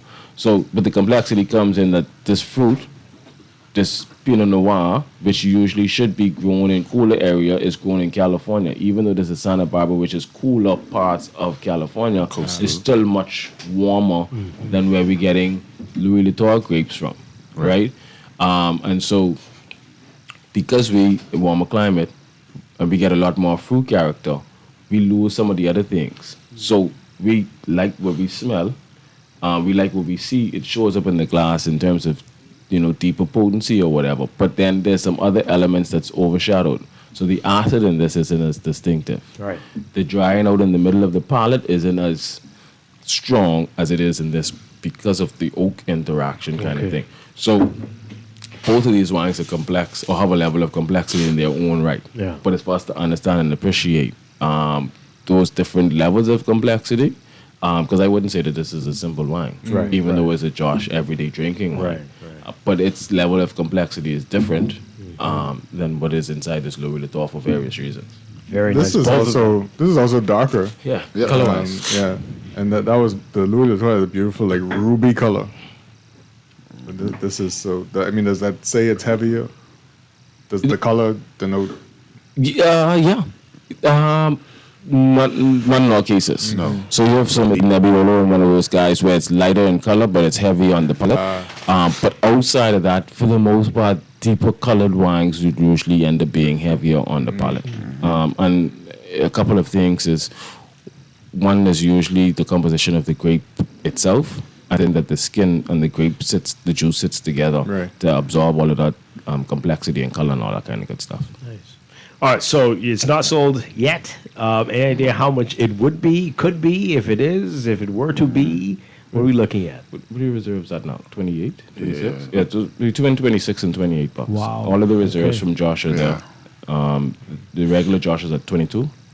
Yeah. Okay. Yeah. So we're still under $30. They've been doing good, Josh. Josh has been. They've seen a nice little hole. I don't know if it's because people like Dory, and every time they see Dory, it's Josh, but I got Josh in it. Well, he's wearing his Josh shirt too. Yeah. No, but Josh is. Didn't even notice. No, Josh has been showing up. It does what it's supposed to do. Yeah. Not pretentious. Every day, you don't have to break the bank. Enjoy it. A good day, a bad day. Enjoy a glass of Josh. It's nice, but you can tell the Louis tastes more expensive. It's very refined. It's Louis Latour. Yeah. And that's why I say I want that with my food. But again, we also need to make sure we can take care of all of the wine consumers. Because some people say like, "Oh, that Louis Latour." Don't you ever speak about Louis Latour and that? But there's That some people man. who will turn their face up at Louis Latour. But it must be an interesting thing when you do a tasting with a bunch of different likes. Yeah. And people are like having this conversation, they're like, oh, I love this, and someone's like, nah, I love this, and someone else is like, what y'all been tasting? This Yeah. is it right here. And that goes into like what we tell is no wrong answer. In Yeah, wine. yeah. There's no wrong answer. Like, is that what you say in class? There's yeah, so you have answer to. in There's wine? no wrong answer. Yeah. Because I mean, just for me, this mightn't be for you, but that doesn't make you wrong. Like, oh, that mean that one tastes bad or this one Right. isn't good. It's just But as different levels too. But as a sommelier as well, like you would have a favorite out of a line of things, but you Absolutely. understand them differently than Right. And so you try to keep your personal favorite approach out of it until the end. Right? And they always ask you, so which one of these you really like? And it's like, shh. Right? But it's to appreciate that all of these palates are different. Right. Most times in the setting that we're in, it's either a training or a dinner. So I can't tell you what you're going to experience. Right? I can tell you generally what it is that's in this wine or that the wine is given off. I can tell you what is happening in this wine in terms of the composition, whether it's fruit character, sugar, acid, carbonization. I can express to you what those elements do when they interact with food, right? But each individual palate is still going to be, because if you like more sugar in your wine, no matter what the food combination is, it's always going to be, if there ain't no sweet component showing up on my palate between this food and this wine, I like it. Right? We can't fight that. But generally speaking, we know that all wines has acid, has sugar, fruit character, color compounds, alcohol content, and water. Those different variations and their interaction with food is how we get a different or better gastronomic experience. Right. You know, Tori likes the California stuff. I like a little bit more earthy, structured. Gotta go find some things inside the wine, right? In the dinner setting, conversation-wise, it's on us as professionals to find the wine that's the middle of the road, having asked our customer the right one or two questions. What do you usually drink? Right. Wow. What are you eating this evening? Oh, well, I suggest this, or I suggest that. And here's what should happen. Let me know your thoughts. Right? Wow. I joked about it earlier, but I mean, how much of a role does that play? Toothpaste, mouthwash, what you ate before. Big role. Yeah. Big role. Like I told Tori, you know, I wanted him to lead a little bit more this morning on the wine itself, just because my throat was playing a little game on me. But we want to be genuine with what it is that we're offering on air. And so even when you see me coming in my coffee, like, Tori, you got to take the lead. Yeah. I shouldn't have coffee this morning. Oh, Right? I shouldn't have had my coffee this morning. And I really do think, I agree with you, I really do think how different the wine would be if I hadn't had the coffee. Had 5 minutes before you all walked in. Like what you're about to eat. Yeah. Because now you might go eat let's just say a conch salad. Yeah. And change the whole wine. Yeah. You're about to drink this. Is something you can do to neutralize it? Like drink this before you steam wine? Whenever wine is around, you know, bread, crackers, water, always good to keep the palate refreshed, right? You know, acid will refresh the palate, but we don't want acid where it brings flavor. Right? So we don't want baking soda? I'm just guessing. It's chemistry, right? Okay, Justin. That Justin. Jeez. You make a wine up. But that those things, right? So wherever you are for tastings, you know, bread and crackers will always show up. And that's how we could soak up that stuff, and water always replenishes the palate, neutral with no real flavor introduction. Look at the color on this. I mean, how bad are we being by putting different wines in the same glass? Well, what we're doing is we're always going from lighter to heaviest. Oh, okay. Right? And so we didn't even know you all were doing that to us. Flavor profile wise, we're always coming with more flavors on the top of the previous one. Okay. Well, that's an interesting look on your nose. Oh yeah, well it's a very interesting smell. Because you guys being on the show, I hate to say smelled it before. I've experienced it before, and never smelled this one. No. Almost like candy. It's heavy. Candy. I could hardly see the light through it. It's very dark. It's extremely dark.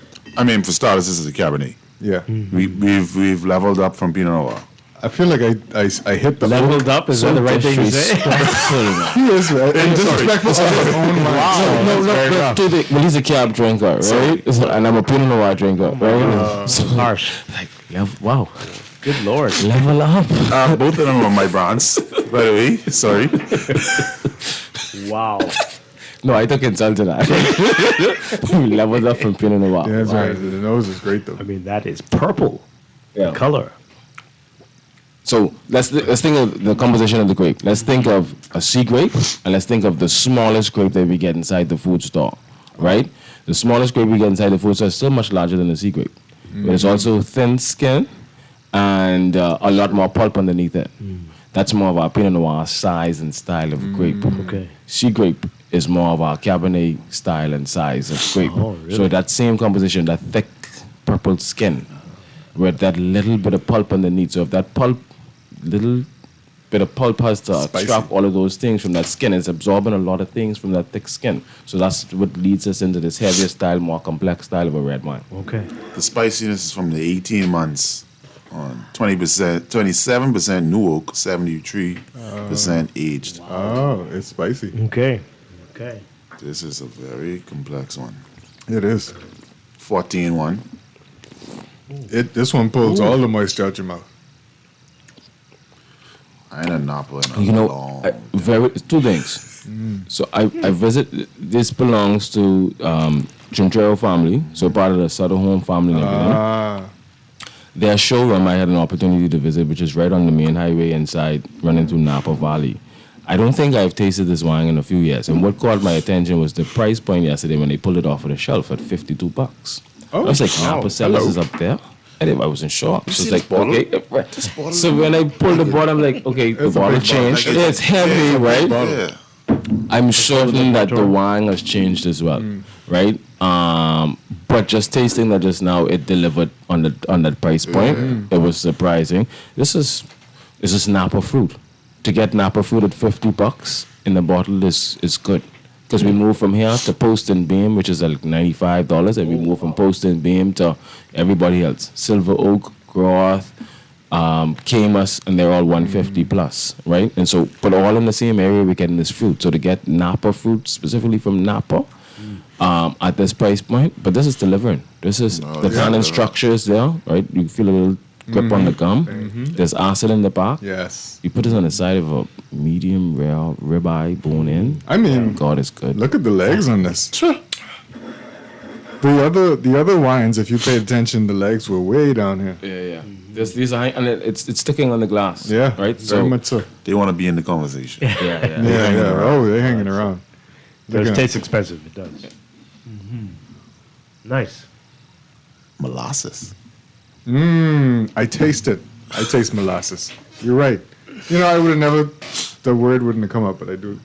Just what we have to get the notes. Yeah. But this feels more like something for cooler times, though. Cooler temperatures. Definitely. Yeah. Napa Cellars is the brand? Yes. Yep. Napa Cellars is the brand. From Chinchero. From Chinchero. Okay. So maybe in a couple months this will be the perfect time. Yeah, this is a conversation on a balcony overlooking something. It's just such a beautiful place to go. Yeah, it is. Wow. Okay. The nose is not offensive at all. No, it's very beautiful inviting. actually. The nose is great. Very nice. Wow. All right. So we've taken the tour. We've had the white wine. We've had the Pinot Noir. We've Been to had- France. We've been to France, California, and the Cabernet Sauvignon as well. Wow. All right. Beautiful stuff. All available at Bristol Wines and Spirits. I know. Except for the one for now. The one we're trying to help and, Tori get on the market. Maybe in a couple months. Yeah, for Maybe? sure. Yeah? Okay. All right. You'll keep us posted. All right. I mean, it's August. Half the country's out of the country. Anything happening at this time? Yeah. So for the next half, who's here? Next week, Friday, we're in the grounds at Crew for a pig roast. Oh, yes. Yeah. Oh, boy. Seeing flyers. Yeah. So $60 give you a plate and a glass or a cocktail. You know, some cocktail specials. 2 for $15, Grey Goose and Douce. You can't beat it. It is the end of the summer. It is next week while we're in the midst of who isn't back to school, getting back to school. There is a reason to thank God we've made it to this point. Yes. That school is opening back up. And Yes. Find something for them to do. Absolutely. And keep food in the house and all that kind of good stuff. But it's a nice get together. For those who haven't been up to the yard in a few months, we've really curated the space. Yes. We've invested and upgraded. And so we're going to see some new programming coming our way in the fall. The pig roast kind of gets us started. 19 Crimes will be out there pouring wine. The Douce and the Grey Goose will be out there for your cocktails. Versailles will be open for anything else that might be missing from that mix. What type of wine is best for a pig roast? What would you recommend? blends or softer reds. Pinot Noir could sit down. Yeah. Pinot Noir could sit 19 grams is a Pinot Noir, 90 grams is a couple of red blends. Red's gonna. Yeah. There you go. Depending on what kind of sauces they put in with the pig, even the 19 grams Cali Gold Sparkling would be nice on the side there. That's Snoop? Yeah, absolutely. You know, Snoop is always hanging out at the backyard grill now. He'll be at the grill. So that's coming next week. We have made the decision to postpone our level 1 and level 2 that was supposed to be next week. You know, because half of the country are off the island, and the next half getting ready for back to school, and so. Yes, get the kids ready, get them in, get their education sorted out, and we will revisit that at the end of September, heading into October, our level 1 and level 2. There's been a lot of interest, but we want to drum up a lot more interest. We want to take the industry by storm and get some Bahamians popping some bottles and pouring and making the appropriate money for doing so. Wow. And then just follow us on all of our social media platforms and stay tuned for activations coming your way starting October, starting October. But what I do have to mention before I do leave is we are still pushing and inviting persons to participate and join our wine club, On Cloud Wine Club. What has really been impressed, even though it's just 4 months for us getting this up and going, we had a dinner last week at Katsuya, champagne pairing dinner. Wow. 32 persons. Wow. The majority of the persons in that room were from our wine club. Nice. That was super impressive and heartwarming. For those who are interested or don't know or first time hearing, $50 gives you 15% discount on all of your wine purchases. $100 gives you that plus 20% discount on our wine activations, right? So instead of persons paying $225 plus GRAT and VAT for last week's dinner, they paid $200 inclusive of GRAT and VAT for that dinner, and I think that's why the wine club really showed up the way they did. $200 gives you those two things plus a wine box. I think it's okay for me to say with the prize, it was the first wine box. The prize in the first wine box was Lauren Perrier's Prestige Heritage No Dosage Champagne. Right? Oh, so you only get the wine box if you do the $200. $200. Okay. Right? And then at the $400 level. That's per year. Per year. At the $400 level. Per year? Yeah. This is nothing. Is it? Yeah. Come on. I didn't think it was per month. That's why I asked, because people need to know. And then 400 gives you 4 boxes. I will go to this extent. Okay. Nobody knows that there's rosés in this market that cost more than $100. The prize in box number 2 is a rosé that fetches more than $150. Whoa. So there's treats that comes in these boxes. This is not wines that's every day all over Bristol stores.